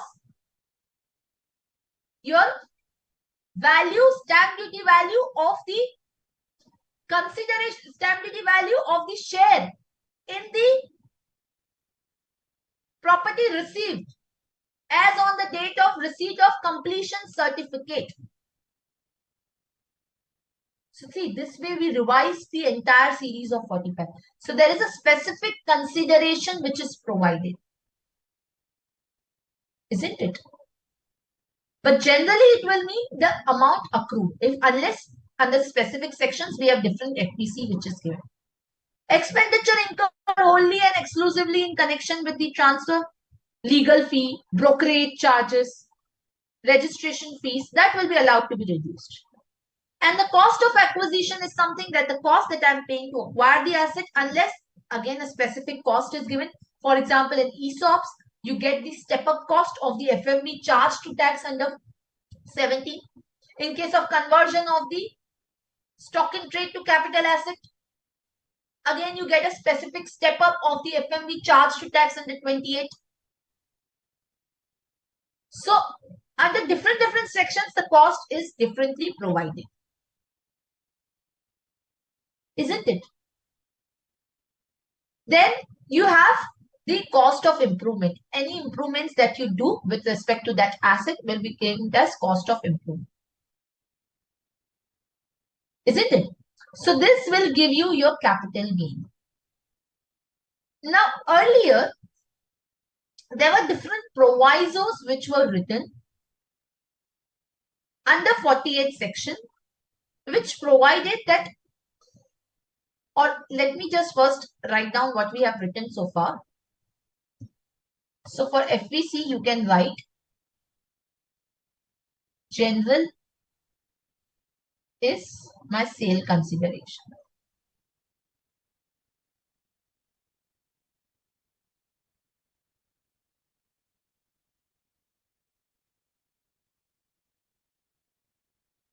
And then I have a specific SDV, specific this one, which is provided in, let's say, section 45, 1B. Then section 45, 3, section 45, 4, section 45, 5A, 50C. Now we will see in some time what is 50C, that you have to substitute the stamp duty value, isn't it? 46.2. 46.2 is again in case of the liquidation, you get the FPC as the consideration received minus the deemed dividend paid. Deemed dividend charged to tax under E4, right? So there are different FPC. Then you have the expenditure on transfer. And then the cost of acquisition is something which is covered. Again, a general cost.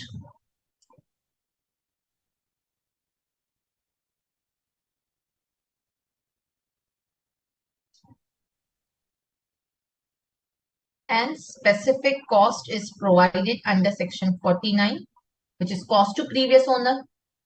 Section 55, with respect to rights share, with respect to the ESOPs, right? There are different costs which are provided. So now, in terms of the cost, as I said, earlier, you used to have certain provisions with respect to the different provisos given under section 48. Now we'll go one by one with respect to that. So let me take you through section 48. It says, provided that the cost of acquisition of the asset or the cost of improvement thereto shall not include the deductions claimed on account of interest under 24B or under the provisions of Chapter 6A. So, what it is trying to say is that you cannot claim the interest which is claimed under 24B. 24B was what? 24B is the interest deduction. Yes, the interest deduction that you get on either the self-occupied property, rented property, whatsoever you call it, or deemed let out. So that interest deduction, since you have claimed under the house property, calculating the income under the head house property. You will again not be able to claim that as a part of your cost of acquisition. Are we getting that? But what about, let's say, under the IFHB, I'm allowed the interest only up to rupees 2 lakh on self-occupied property. Let's say the balance interest gets lapsed after the period of 8 years. I can carry forward that interest after 8 years. So whether I can claim the balance interest? Yes. Because what it says is the interest that you have claimed under 24B. Whatever you have not claimed under 24B on account of the limitation of threshold of 2 lakh, that you can claim as cost. So here you can write down exclude from cost of acquisition the interest on house property claimed under section 24B or chapter 6C. This is claimed. So you can write down if Code was interest, not visible. oh sorry, if interest not claimed under section 24B, it can be claimed as cost. Example, interest over rupees 2 lakh. Are we clear? Then there is explanation which is given. Now what is this? It says for the removal of the doubt, it is hereby clarified that the cost of acquisition of a unit of a business trust shall be reduced and shall be deemed to have always been reduced. Means it's a retrospective amendment. Whenever this kind of language is used, shall be reduced and shall be deemed to have always been reduced. This is a retrospective amendment. By any sum received by a unit holder from the business trust. So the cost of acquisition of unit of business trust, what they are saying is, in case of cost of acquisition of unit of business trust, the cost shall be reduced by any sum received by a unit holder from the business trust with respect to such unit. Reduce sum received by the unit holder from the business trust which is not in the nature of income as referred to in 1023 FC, FCA of section 10. Now what is 1023 FC, FCA of section 10? So see, 1023 FC is basically in relation to the interest income and dividend income. So any sum received which is not in the nature of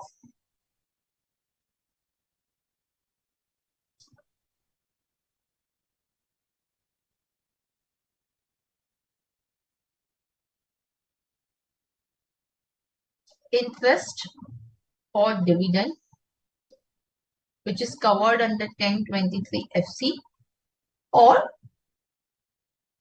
rental income which is covered under 1023 FCA.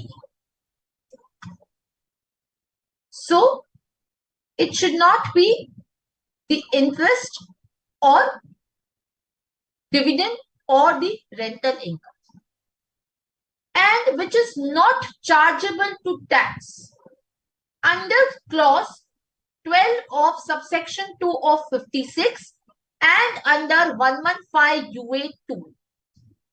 Now what is this amount?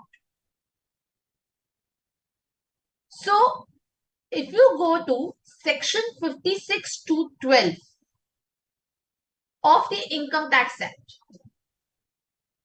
56(2)(12) of the Income Tax Act, we will learn in the next class also, which provides that any sum, with any specified sum which is received by a unit holder from a business trust during the previous year with respect to a unit held by him is chargeable under 56(2)(12).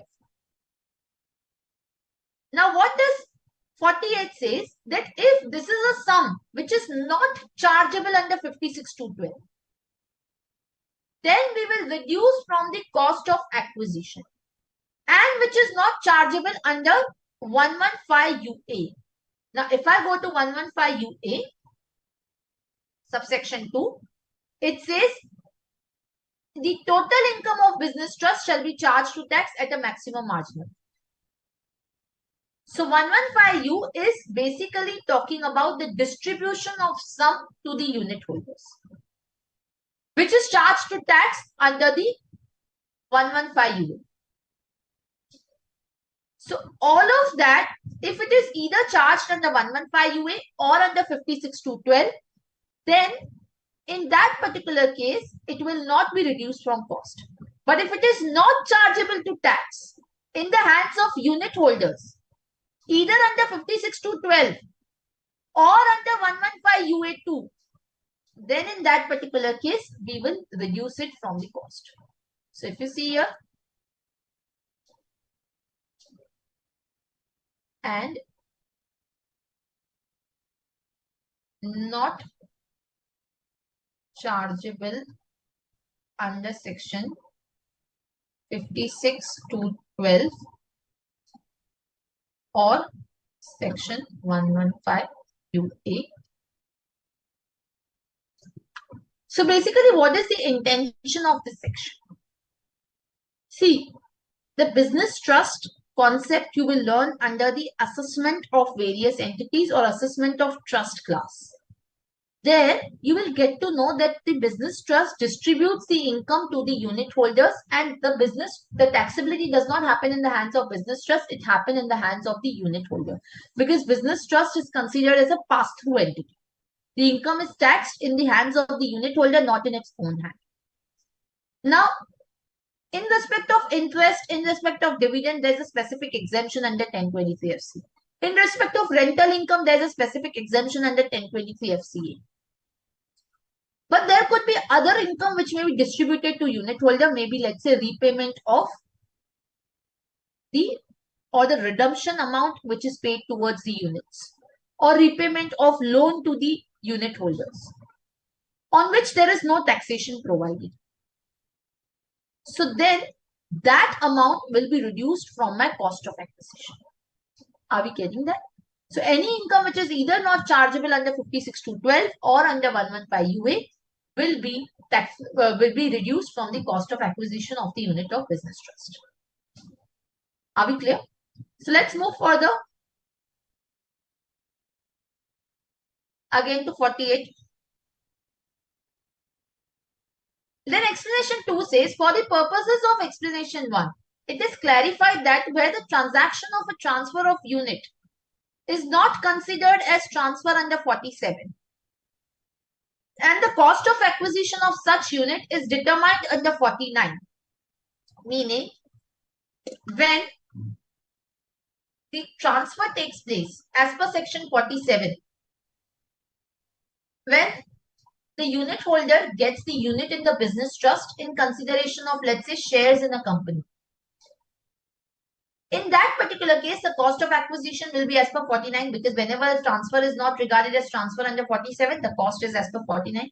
Then the sum received with respect to such unit before such transaction as well as after such transaction shall be reduced from the cost. So again, it's saying the same thing, that even if the cost is not the actual cost paid, but it is cost to the previous owner or cost of the previous shares, then even from that you will reduce this particular amount, which is given in explanation 1. See, this you will learn in more detail, and there will be much more understanding when we will go to the assessment of business trust class. There it will be a much linkage which will be established, but for now you can just remember this. Okay.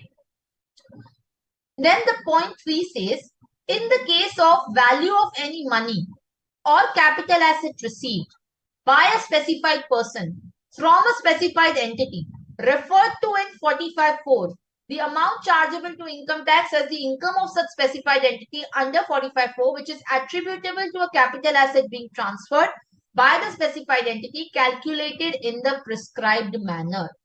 What was this? Yes. What was 48.3? We have already done in detail 48.3. What was 48.3?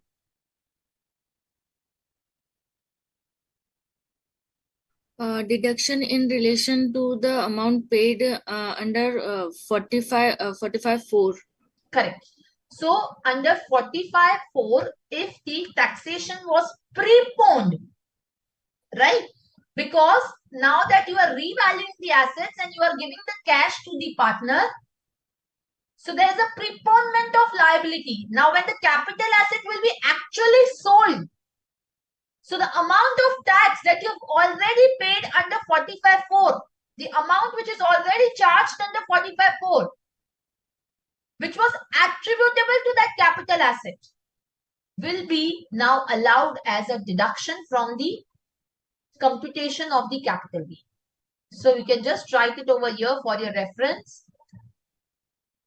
This we have already done, minus 48.3 deduction for the amount attributable to capital asset on which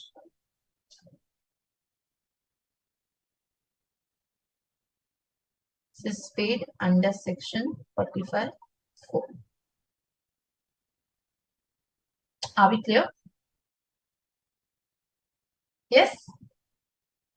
So this is what will be your 48.3. Next, what it says is, provided that in the case of an assessee who is a non-resident, capital gains arising from the transfer of a capital asset being shares in or debentures of an Indian company shall be computed by converting the cost of acquisition, expenditure incurred, and full value of consideration received as a result of transfer of the capital asset into the foreign currency, as was initially utilized in the purchase of shares and debentures. And the capital gains so computed in such foreign currency shall be reconverted into Indian currency. So, however, that the aforesaid manner of computation of capital gains shall be applicable in respect of capital gains accruing or arising from every reinvestment thereafter in and sale of shares in or debentures of an Indian company. Now, what does this mean? Let us try and understand this. So, what it tries to say is that in case of the non-resident, in case of a non-resident, you can write down over here,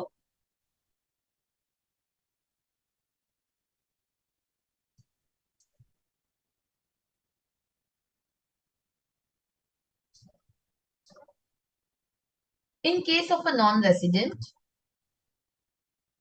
this is only for a non-resident. Remember this. Where the capital gain is arising from the transfer of shares or debentures of an Indian company. So, assessee should be specifically non-resident, and the specified asset or capital asset is shares or debentures of the Indian company. Shares or debentures of Indian company.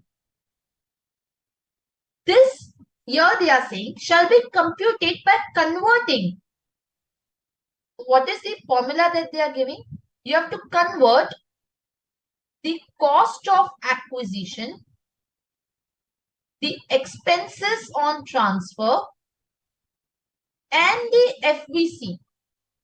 You have to convert the cost of acquisition, expenses in transfer, and the FVC into the same foreign currency as was utilized in the purchase of shares or debentures. So you have to convert this cost of acquisition and expenses on transfer and FVC into the foreign exchange, which was used to purchase shares or debentures.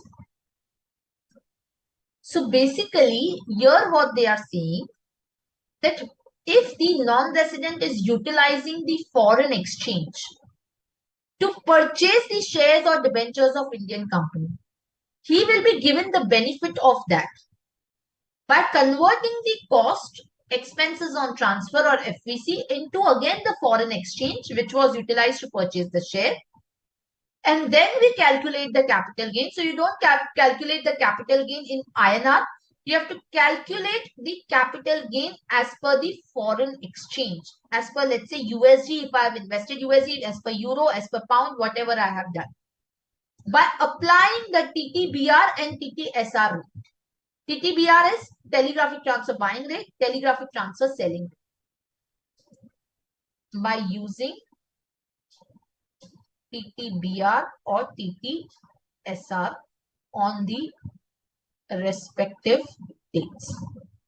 And then reconverting, so you have to compute first the capital gain by converting the cost, expenses and FVC into the foreign exchange, and then reconverting the capital gain into the INR. So this is the foreign exchange fluctuation benefit. First proviso to section 48. Now this you will learn in detail in the international class. So you can just refer international tax class. You will do a sum on this. Are we clear? But for now, you have to just understand that this is first proviso to 48, which gives the indexation fluctuation benefit to a non-resident. Next, second proviso. Provided further, where the long-term capital gain arises from the transfer of a long-term capital asset. So where the transfer is of a long-term capital asset, then you will substitute the cost and the cost of improvement with the index cost and indexed cost of improvement. Are we getting that? But this is for other than the capital gain arising to a non-resident from the transfer of shares or debentures of Indian company. So meaning my second proviso to section 48 is providing for indexed cost of acquisition and indexed cost of improvement, but this is for other than the non-resident to whom first proviso is applicable. So that means first proviso is not an optional provision. This is a compulsory provision. Meaning you cannot say that I will apply indexation, I will not apply the foreign exchange fluctuation benefit. So means you cannot opt out of first proviso and apply second proviso. You have to mandatorily apply the first proviso only. Are we clear? Yes or no? So benefit of indexation will not be applied on that particular case. Ma'am, can you please explain again this compulsory provision? This line you have written. Sure. So that means that as a non-resident, I cannot say that I will not apply the first proviso, I will only apply the second proviso. I cannot say like that.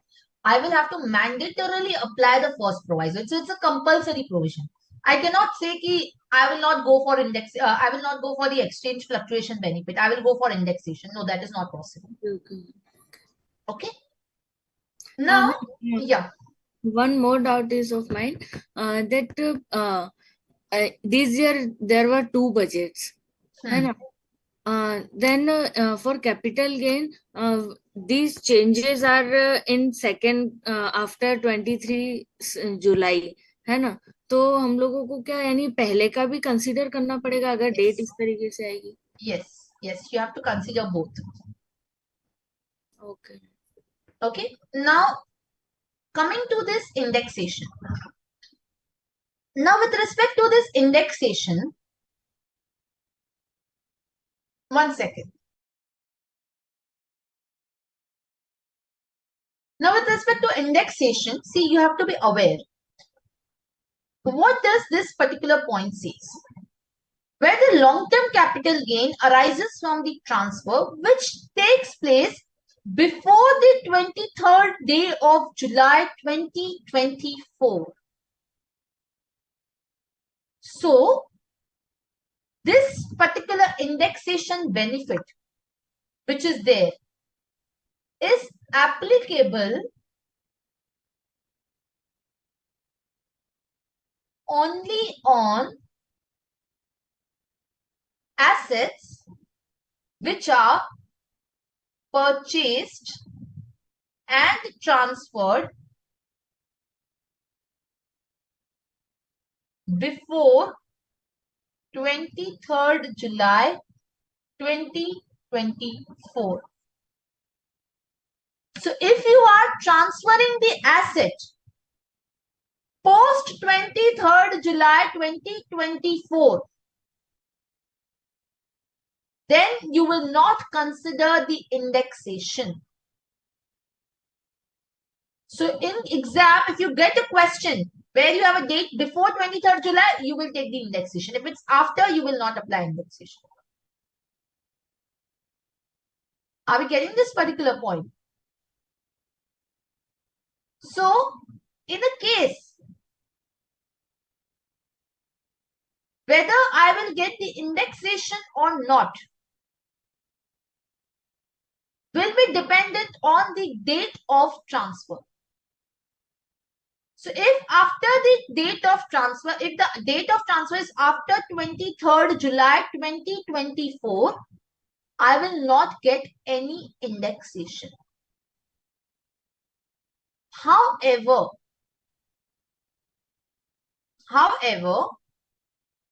here there was one particular circular which was issued. Now, what was that providing? So it is provided, an exception is given in regard to this. So here, one exception is given.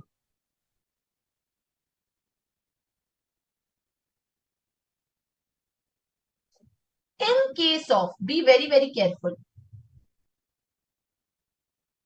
resident individual or the HUF. Only in case of resident individual and HUF. Not in the case of company, partnership, LLP, anybody. Not even in the case of a non-resident. In case of resident individual or HUF, what they have said, if there is LTCG on transfer of land or building or both. So what is a specified asset? Land or building or both. Yes.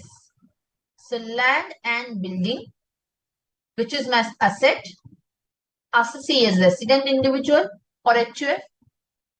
In that case, they have given some benefit. They have said that the assessee will get an option to take the benefit of indexation even in a case where the asset is transferred after 23rd July 2024. But the asset was acquired before 23rd July 2024. So basically what they are trying to say is, so if the asset acquired before 23rd July 2024 and asset transferred after 23rd July 2024, in that particular case, the assessee has an option. What is the option? Either I can claim the tax at the rate of 20% with indexation, or I can claim tax at the rate of 12.5% without indexation. So I have an option to claim the tax at the rate of 20% with indexation, or tax at the rate of 12.5% without indexation. But this option which is there is only with respect to the payment of taxes. What do you mean, ma'am, by this? Be very attentive. Be very careful. Very, very careful. All of you attentive over here. With respect to the carry forward of the losses. Secondly, with respect to exemption under section 54, 54F or 54EC. Sorry, 54F or 54EC. For these two sections, the option is not applicable. That is, the capital gain shall be considered without indexation. Did you understand the meaning? Let me again explain. So what they are saying, that if I am a resident individual or HUF, first of all, be very clear, this is only applicable to a resident individual or HUF, not to a non-resident. Not to a non-resident. If a non-resident purchases an immovable property in India, he doesn't have this option. He will have to pay tax without indexation. Don't say, ma'am, non-resident के case में तो indexation आएगा कहाँ से? They have first proviso applicable. No. First proviso is only for specified asset, which is shares or debentures of the Indian company. Isn't it? For other assets, you still have indexation available for non-resident. So, indexation is applicable to a non-resident, but it is not applicable to a non-resident to whom the first proviso is applicable, meaning who purchases shares or debentures of the Indian company. For other assets, he has to claim indexation. It was applicable till 23rd July 2024. Post 23rd July 2024, nobody has an option to claim indexation except resident individual or HUF who is purchasing the immovable property, land or building, and that land or building is acquired before 23rd July, sold after 23rd July, then you have an option. Tax at the rate of 20% with indexation, or tax at the rate of 12.5% without indexation. But this option is only with respect to payment of taxes under section 112. With respect to when you compute the capital loss, let's say immovable property के sale पे मुझे loss हुआ है,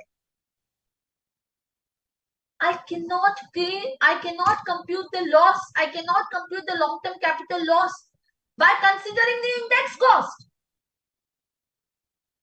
Why? Because 48th section, second proviso, which talks about this particular substitution of cost of acquisition to index cost.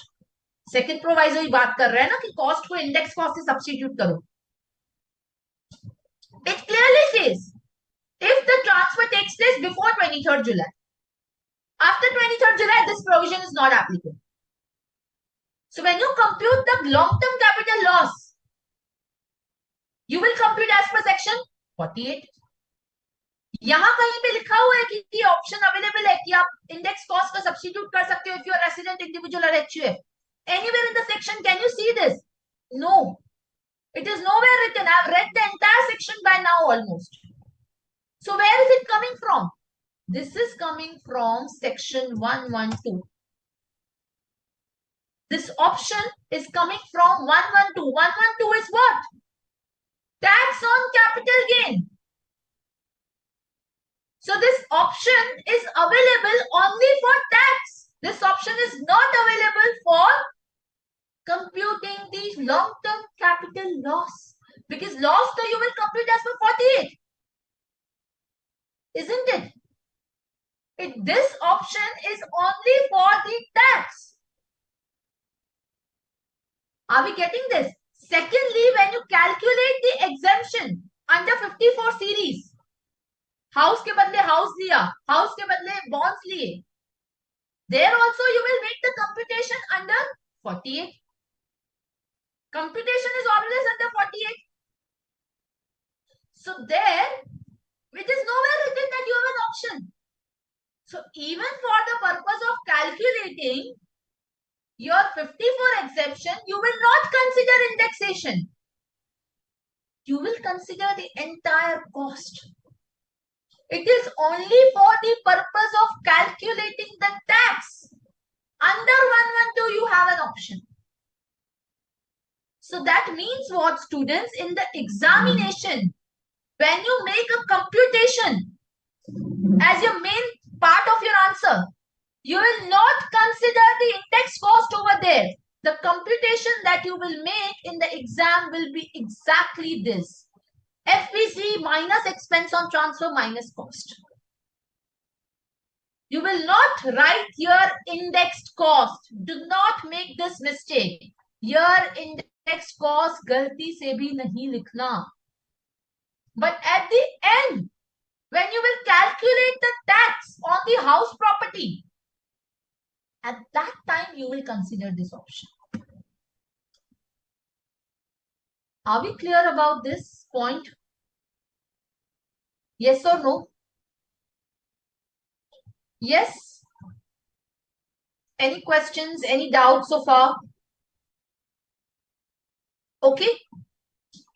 So this benefit is only given for computation of tax and not for the purposes of the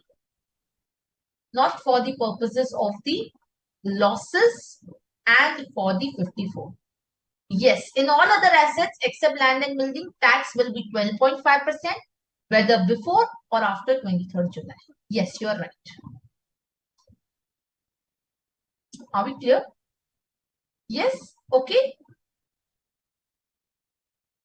So in case where the assets are other than this asset, if the asset is purchased before 23rd July, sold after 23rd July, it will be without indexation. Are we clear? Okay. Now, what other part of the 112 says? Let's again, sorry, not 112, 48.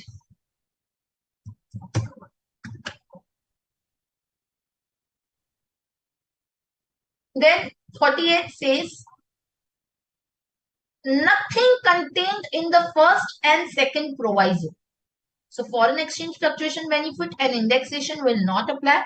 to the capital gains arising from the transfer of a long-term capital asset being an equity share or a unit of equity-oriented fund or unit of business trust referred to in 112A.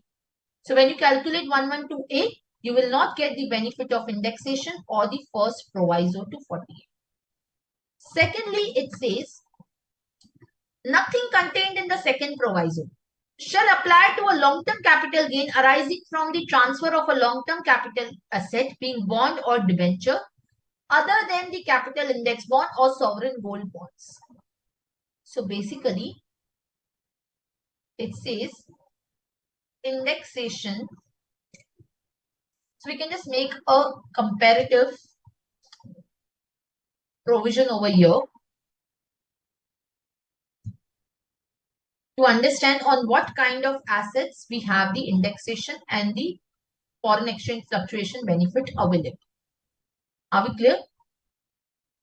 So in case of bonds or debentures,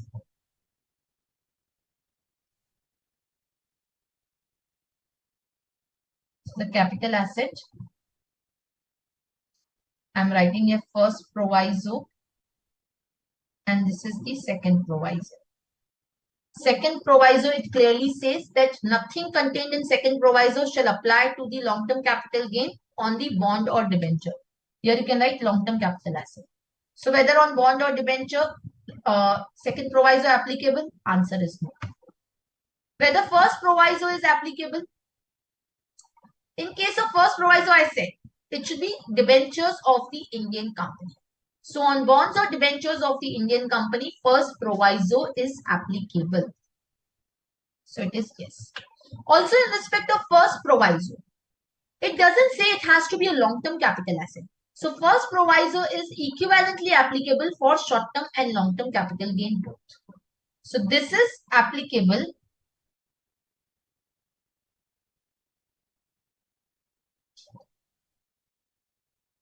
to both short-term capital asset and long-term capital asset. Because first proviso does not differentiate between a long-term and short-term capital asset. The second proviso, yes, it talks about the long-term capital asset. Okay. So first proviso is applicable on the bonds or debentures. Then in respect of the capital indexed bonds issued by the government, whether indexation will apply? Answer is yes. So capital indexed bonds,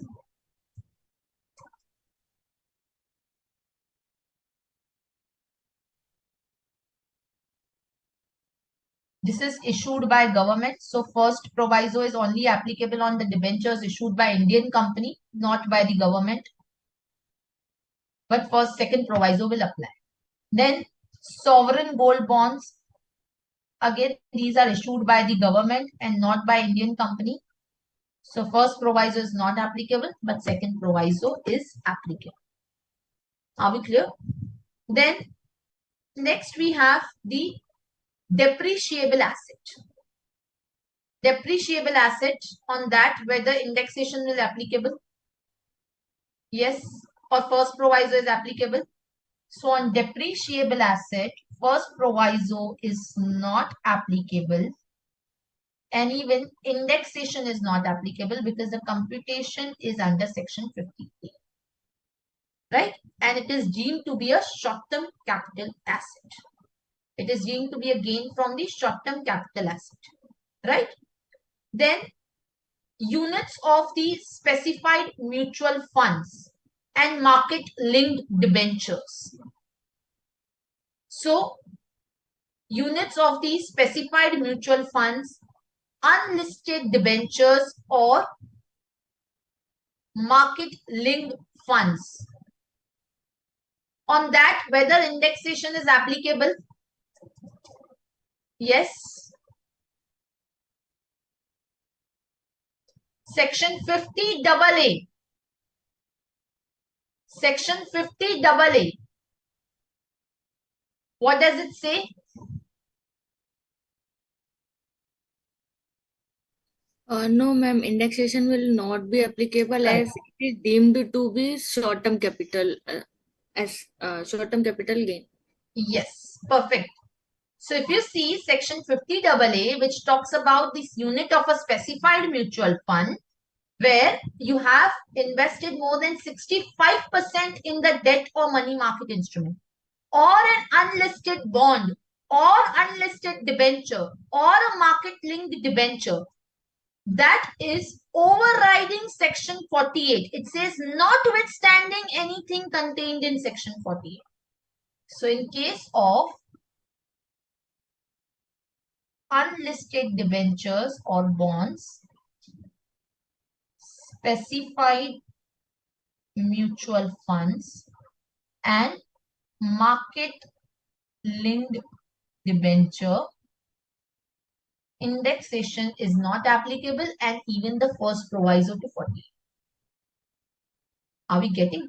Because this is going to be covered under section 50 AA. And this overrides section 48. Are we clear? So that means here the bonds or debentures that we are mentioning on which first proviso is applicable, this should be the listed bonds or debentures. That is the derivative, right? Because unlisted is covered under 50 AA. So only on the listed bonds or debentures of ICO first proviso will become applicable. Are we clear? Yes. Then in case of equity shares, unit of equity oriented funds or unit of business trust on which STT is paid, again on that the indexation and the first proviso is not applicable. That's what we just learned here. So listed equity shares,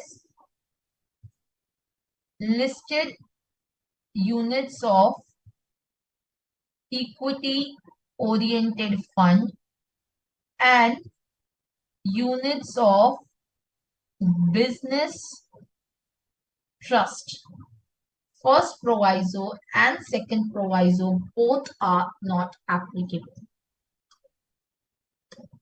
Clear? That's what section 48 is telling us. Any questions, any doubts so far? Clear? Yes or no? Okay. Clear, ma'am. Okay, fine. Now let's come back to section 48. Let's see if anything is left out for us now. Yes. Then it says, provided also that in case of an assessee being a non-resident, any gains arising on account of appreciation of rupee against a foreign currency at the time of redemption of rupee denominated bond of an Indian company held by him shall be ignored for the purpose of computation of full value of consideration under this section. So what does it mean is, so in case of a non-resident who is purchasing the rupee denominated bond. Now what are rupee denominated bonds? So Indian companies issue the bonds which are not denominated in USD or euros, which are denominated in INR only. So RBI has permitted the Indian companies to raise the funds using the bonds which are denominated not in foreign currency but in INR.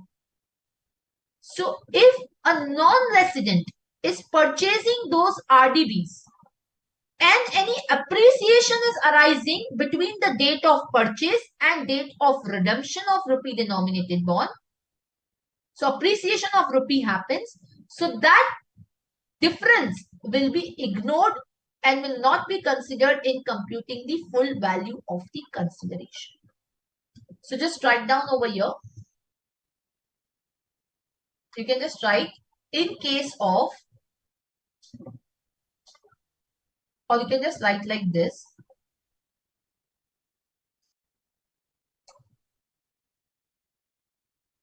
Appreciation on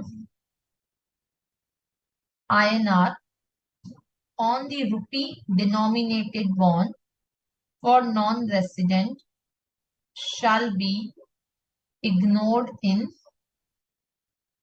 FPC calculation. Are we clear? Last one. Provided also that where the shares, debentures or warrants referred to in 47.3. What was 47.3? 47.3 was any transfer of a capital asset under a gift or will or an irrevocable trust. And then it was written, any transfer of this is substituted, any transfer of capital asset by an individual or HUF under a gift or a will or an irrevocable trust. So 48 says any transfer of a capital asset under the gift, will or irrevocable trust. Then in that particular case, where the shares, debentures referred to in the proviso to clause 3. What was the proviso to clause 3? Proviso was here, which says that this clause shall not apply to transfer under the gift or an irrevocable trust of a capital asset, being shares, debentures or warrants allotted by the company directly or indirectly under its to its employees under the ESOPs of the company offered to such employee. So basically, there will not be any exemption when the employee gives the shares, debentures or warrants as ESOPs. So that is not considered as gift. That is not an exempt transfer, right? Because there is a taxability under section 17. So 48 says here, in case of these shares, debentures or warrants which are given as ESOPs, the market value on the date of such transfer shall be deemed to be the full value of consideration received or accruing as a result of transfer for the purposes of this section. So the FVC for these shares will be the market value of those shares. Are we clear? So if you see, if it is taxed under section 17, any which ways we consider the market value of that as the amount taxable here, which is considered as the cost over here. Are we clear? So under 47, what they try to say is that in case any amount is given as gift, right? Any gift which is given to by an individual or HUF is not regarded as transfer. But this shall not include where the gift is given of shares, debentures or warrants to the employees under the ESOP. Okay. In that particular case, they say that the FVC shall be the FMV of the shares or debentures as on the date of the allotment. Are we clear? Yes or no? Okay. So this is your section 48 of the Income Tax Act. Now, before we move further, I would like to discuss here section 112 also, because that will make everything clearer. So let's go back to now the tax rates. We will complete the tax rate here. So for the tax on the long-term capital gain, that is given under 112 and 112A. Right? Tax on long-term capital gain is provided under 112 and 112A. So first I will discuss the 112 and then we will go to 112A. So you can just write down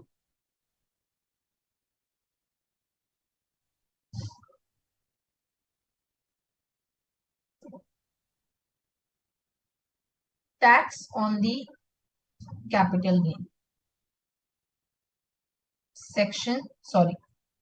You will say first long-term capital gain and then short-term capital. First, we are talking about the long-term capital gain. One is under 112A and second one is under 112. Now, first I am considering the 112. Now, 112 says what? Where the total income of an assessee includes any income arising from the transfer of a long-term capital asset which is chargeable under the capital gains, the tax payable by the assessee shall be following. In the case of an individual or HUF being a resident, the amount of income tax on the total income as reduced by the amount of long-term capital gains had the total income as so reduced is total income. Meaning it is saying from the total income, you exclude the long-term capital gain and compute the tax as per the normal rates. And on the long-term capital gain, at the rate of 20%, where the transfer takes place before 23rd July 2024, at the rate of 12.5% for any transfer which takes place after 23rd July 2024. So meaning you have to remember now two rates of taxes. You have to remember both the rates of taxes, students. Let's be very, very clear. You cannot just say that I will remember only after 23rd July 2024. No, that is not possible. You have to remember both the rates of taxes, both the period of holding. You have to remember the indexation for both 23rd July, therefore, is a very, very, very critical date for your examination. Are we getting that? So, as far as 112 is concerned, it is saying, now first we will make a table over here. So, let's make a small table.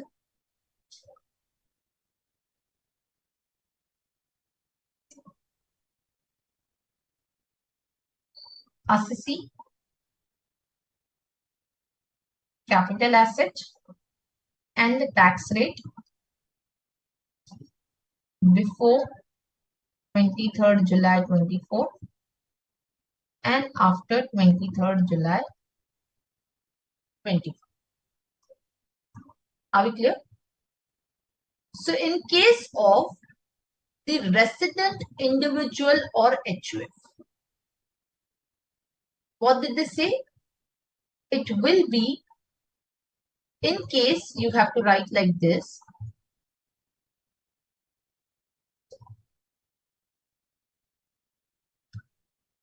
resident individual or the HUF.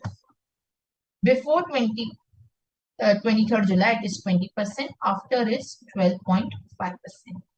Capital asset is any capital asset. Of course, other than land and building. Are we clear?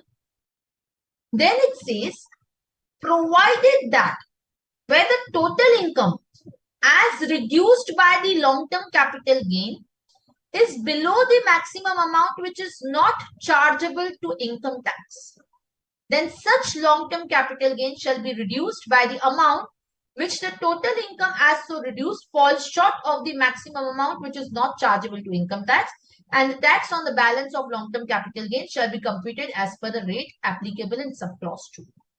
What does it mean? So let's say, for example, I have, let's say, okay, let's take an example over here so that you understand. Let me take an example for you. So let's say I have income from other sources of 1 lakh. I have long-term capital gain, let's say, of 2 lakh. Now, what is my basic exemption limit? Basic exemption limit is, let's say, 3 lakh rupees. As per the default scheme under section 115 BAC, right? So out of this 3 lakh, or let's say 2.5 lakh is my long-term capital gain. So let's say out of this 3 lakh, 1 lakh is utilized towards IFOS.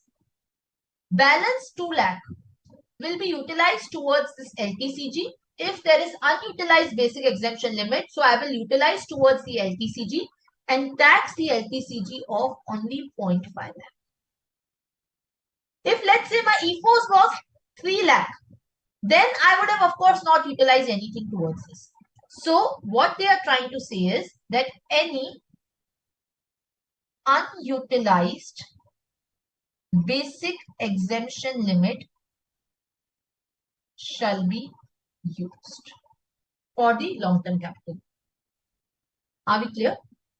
Provided further, in case of a transfer of a long-term capital asset being the land or building or both, which is acquired before 23rd July, where the income tax computed under item B exceeds the income tax in accordance with the provisions of this act, as they stood immediately before the amendment by the Finance Act 2024, such excess shall be ignored. Meaning, in case of resident individual or HUF, where the land and building is a capital asset, if it is acquired before 23rd July 2024, then you have an option which is 20% with indexation or 12.5% without indexation. Okay. So in case of resident individual or HF, this 20% was with indexation and this is without indexation. But in case of land and building acquired before 23rd July, you have an option of this. Okay. Yes, Ginny. Ma'am, that example you have explained related to IFOS and LTCD, can you please explain it again? Sure. So I was saying that, let's say, for example, I have a basic exemption limit of 3 lakh under 115 BAC, right? Now, if I have income from other sources of 1 lakh, still there is an unutilized basic exemption limit of 2 lakh that I can use towards the LTCG, because otherwise LTCG is taxed at a flat rate. But in case of individuals or HUF, if there is unutilized basic exemption limit, that I can use towards even the long-term capital. Is that clear? Yes, ma'am. Okay. Thank you. Now, if, let's say, for example, in case of a domestic company, they say the income tax on the long-term capital gain at the rate of 20% before 23rd July. So in case of domestic company, it will be any asset. It will be 20% with indexation, and after 23rd July, it will be 20.5% without indexation. Are we clear? Then, in case of a non-resident or a foreign company, so I'm writing about non-resident or foreign company, the amount of income tax on the long-term capital gain, except where the capital gain arises from the transfer of a capital asset referred to in 3. First, we'll see what does the 3 says, because then it is applicable on a residual asset.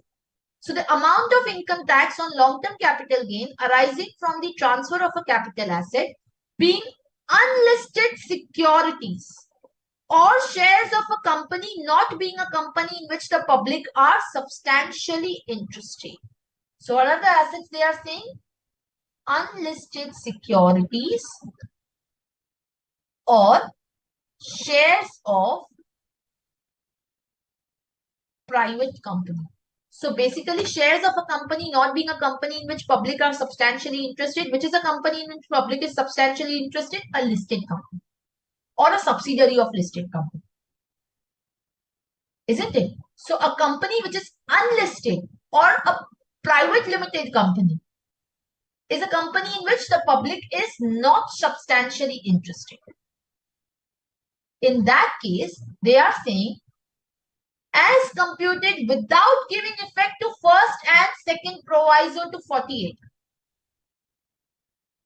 So this is, they are saying before 23rd July, it was 10% without first proviso and second proviso to 48. And post 23rd July, it will be 12.5% without first and second proviso to section 4. So meaning, if you go back on this chart, In case of unlisted shares and securities, first proviso and second proviso is not applicable in case of a non-resident or a foreign company. So meaning first proviso फिर applicable किसके लिए है? It is only on the bonds or debentures of the ICAI. That's it. Which are listed. Only on that first proviso is applicable, technically. Because in case of a non-resident, they are saying it should be without first and second proviso. In case of unlisted security or shares of a company. So without first proviso and second proviso, it will be considered. Are we clear? Okay. So in case of foreign company or the non-resident, it will be 10% earlier and now it will be 12.5%. But in both the cases, without indexation and without the foreign exchange fluctuation benefit. Clear? Then it says, in case of any other long-term capital gain other than one we have covered, in case of again non-resident, at the rate of 20% and at the rate of 12.5% if it is after 23rd July. So, on any other asset, it will be 20% with indexation and 12.5% without indexation. So let's say, for example, in case of a non-resident, if there is transfer of listed debentures of the Indian company, are we clear? Then in that case, it will be 20% without indexation, but with the foreign currency fluctuation benefit, and 12.5% without indexation. Are we clear? So you can just write down here. Let's say, for example,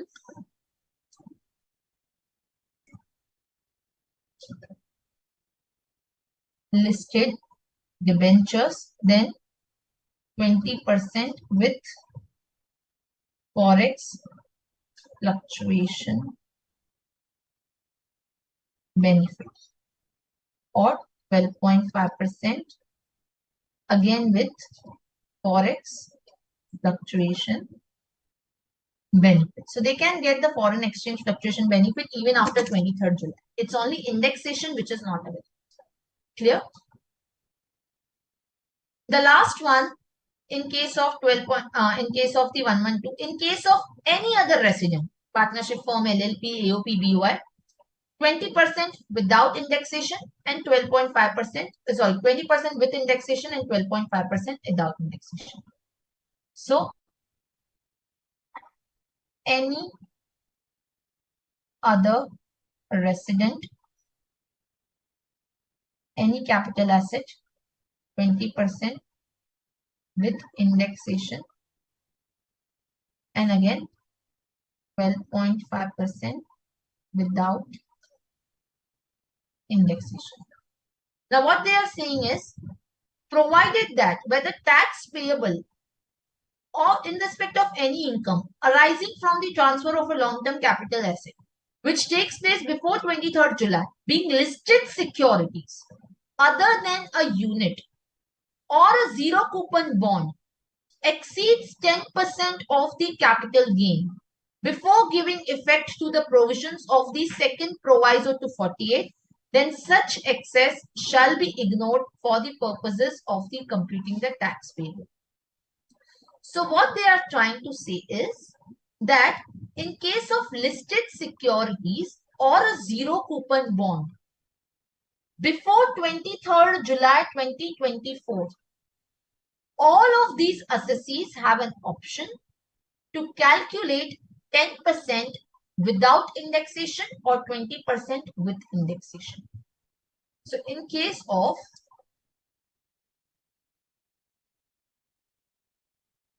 any assessee on the listed security, earlier before 23rd July, it was option 20% with indexation or 10% without indexation. Are we clear? Yes or no? Okay. And now it is directly 12.5% without indexation. So in case of listed debentures, listed securities, there was always an option of 20%. Either you can take here with the foreign exchange fluctuation benefit, here any which ways you are taking, or you can take 10% with forex fluctuation benefit. Because this is only for listed security, and security will include the debentures also. So this is applicable for all the assessees. Okay. Yes. Any questions? So this completes your 112, 112A and 11111A is what we will complete in the next class. Okay. Here just you can write one more thing is or zero coupon bond. Listed security or zero coupon. That's it.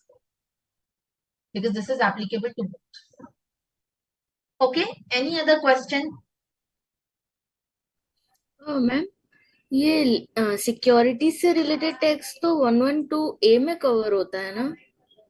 Yes, 112A may be here, but we'll see what is the difference between 112A and 112 with respect to the listed security. Okay, ma'am.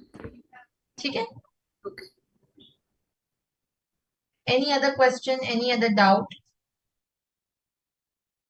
Okay, so with this, we will close here for today, and then in the next class, we'll continue the capital gain. So what is remaining is 50C, 50CA, those short provisions, 112A, 111A, we will complete in the next class, and then we'll quickly run through the 54 series exemption. Okay, so thank you so much. See you in the next class, which is on Sunday, 17th. Okay. Thank you. We can close the session. Yes. Good night.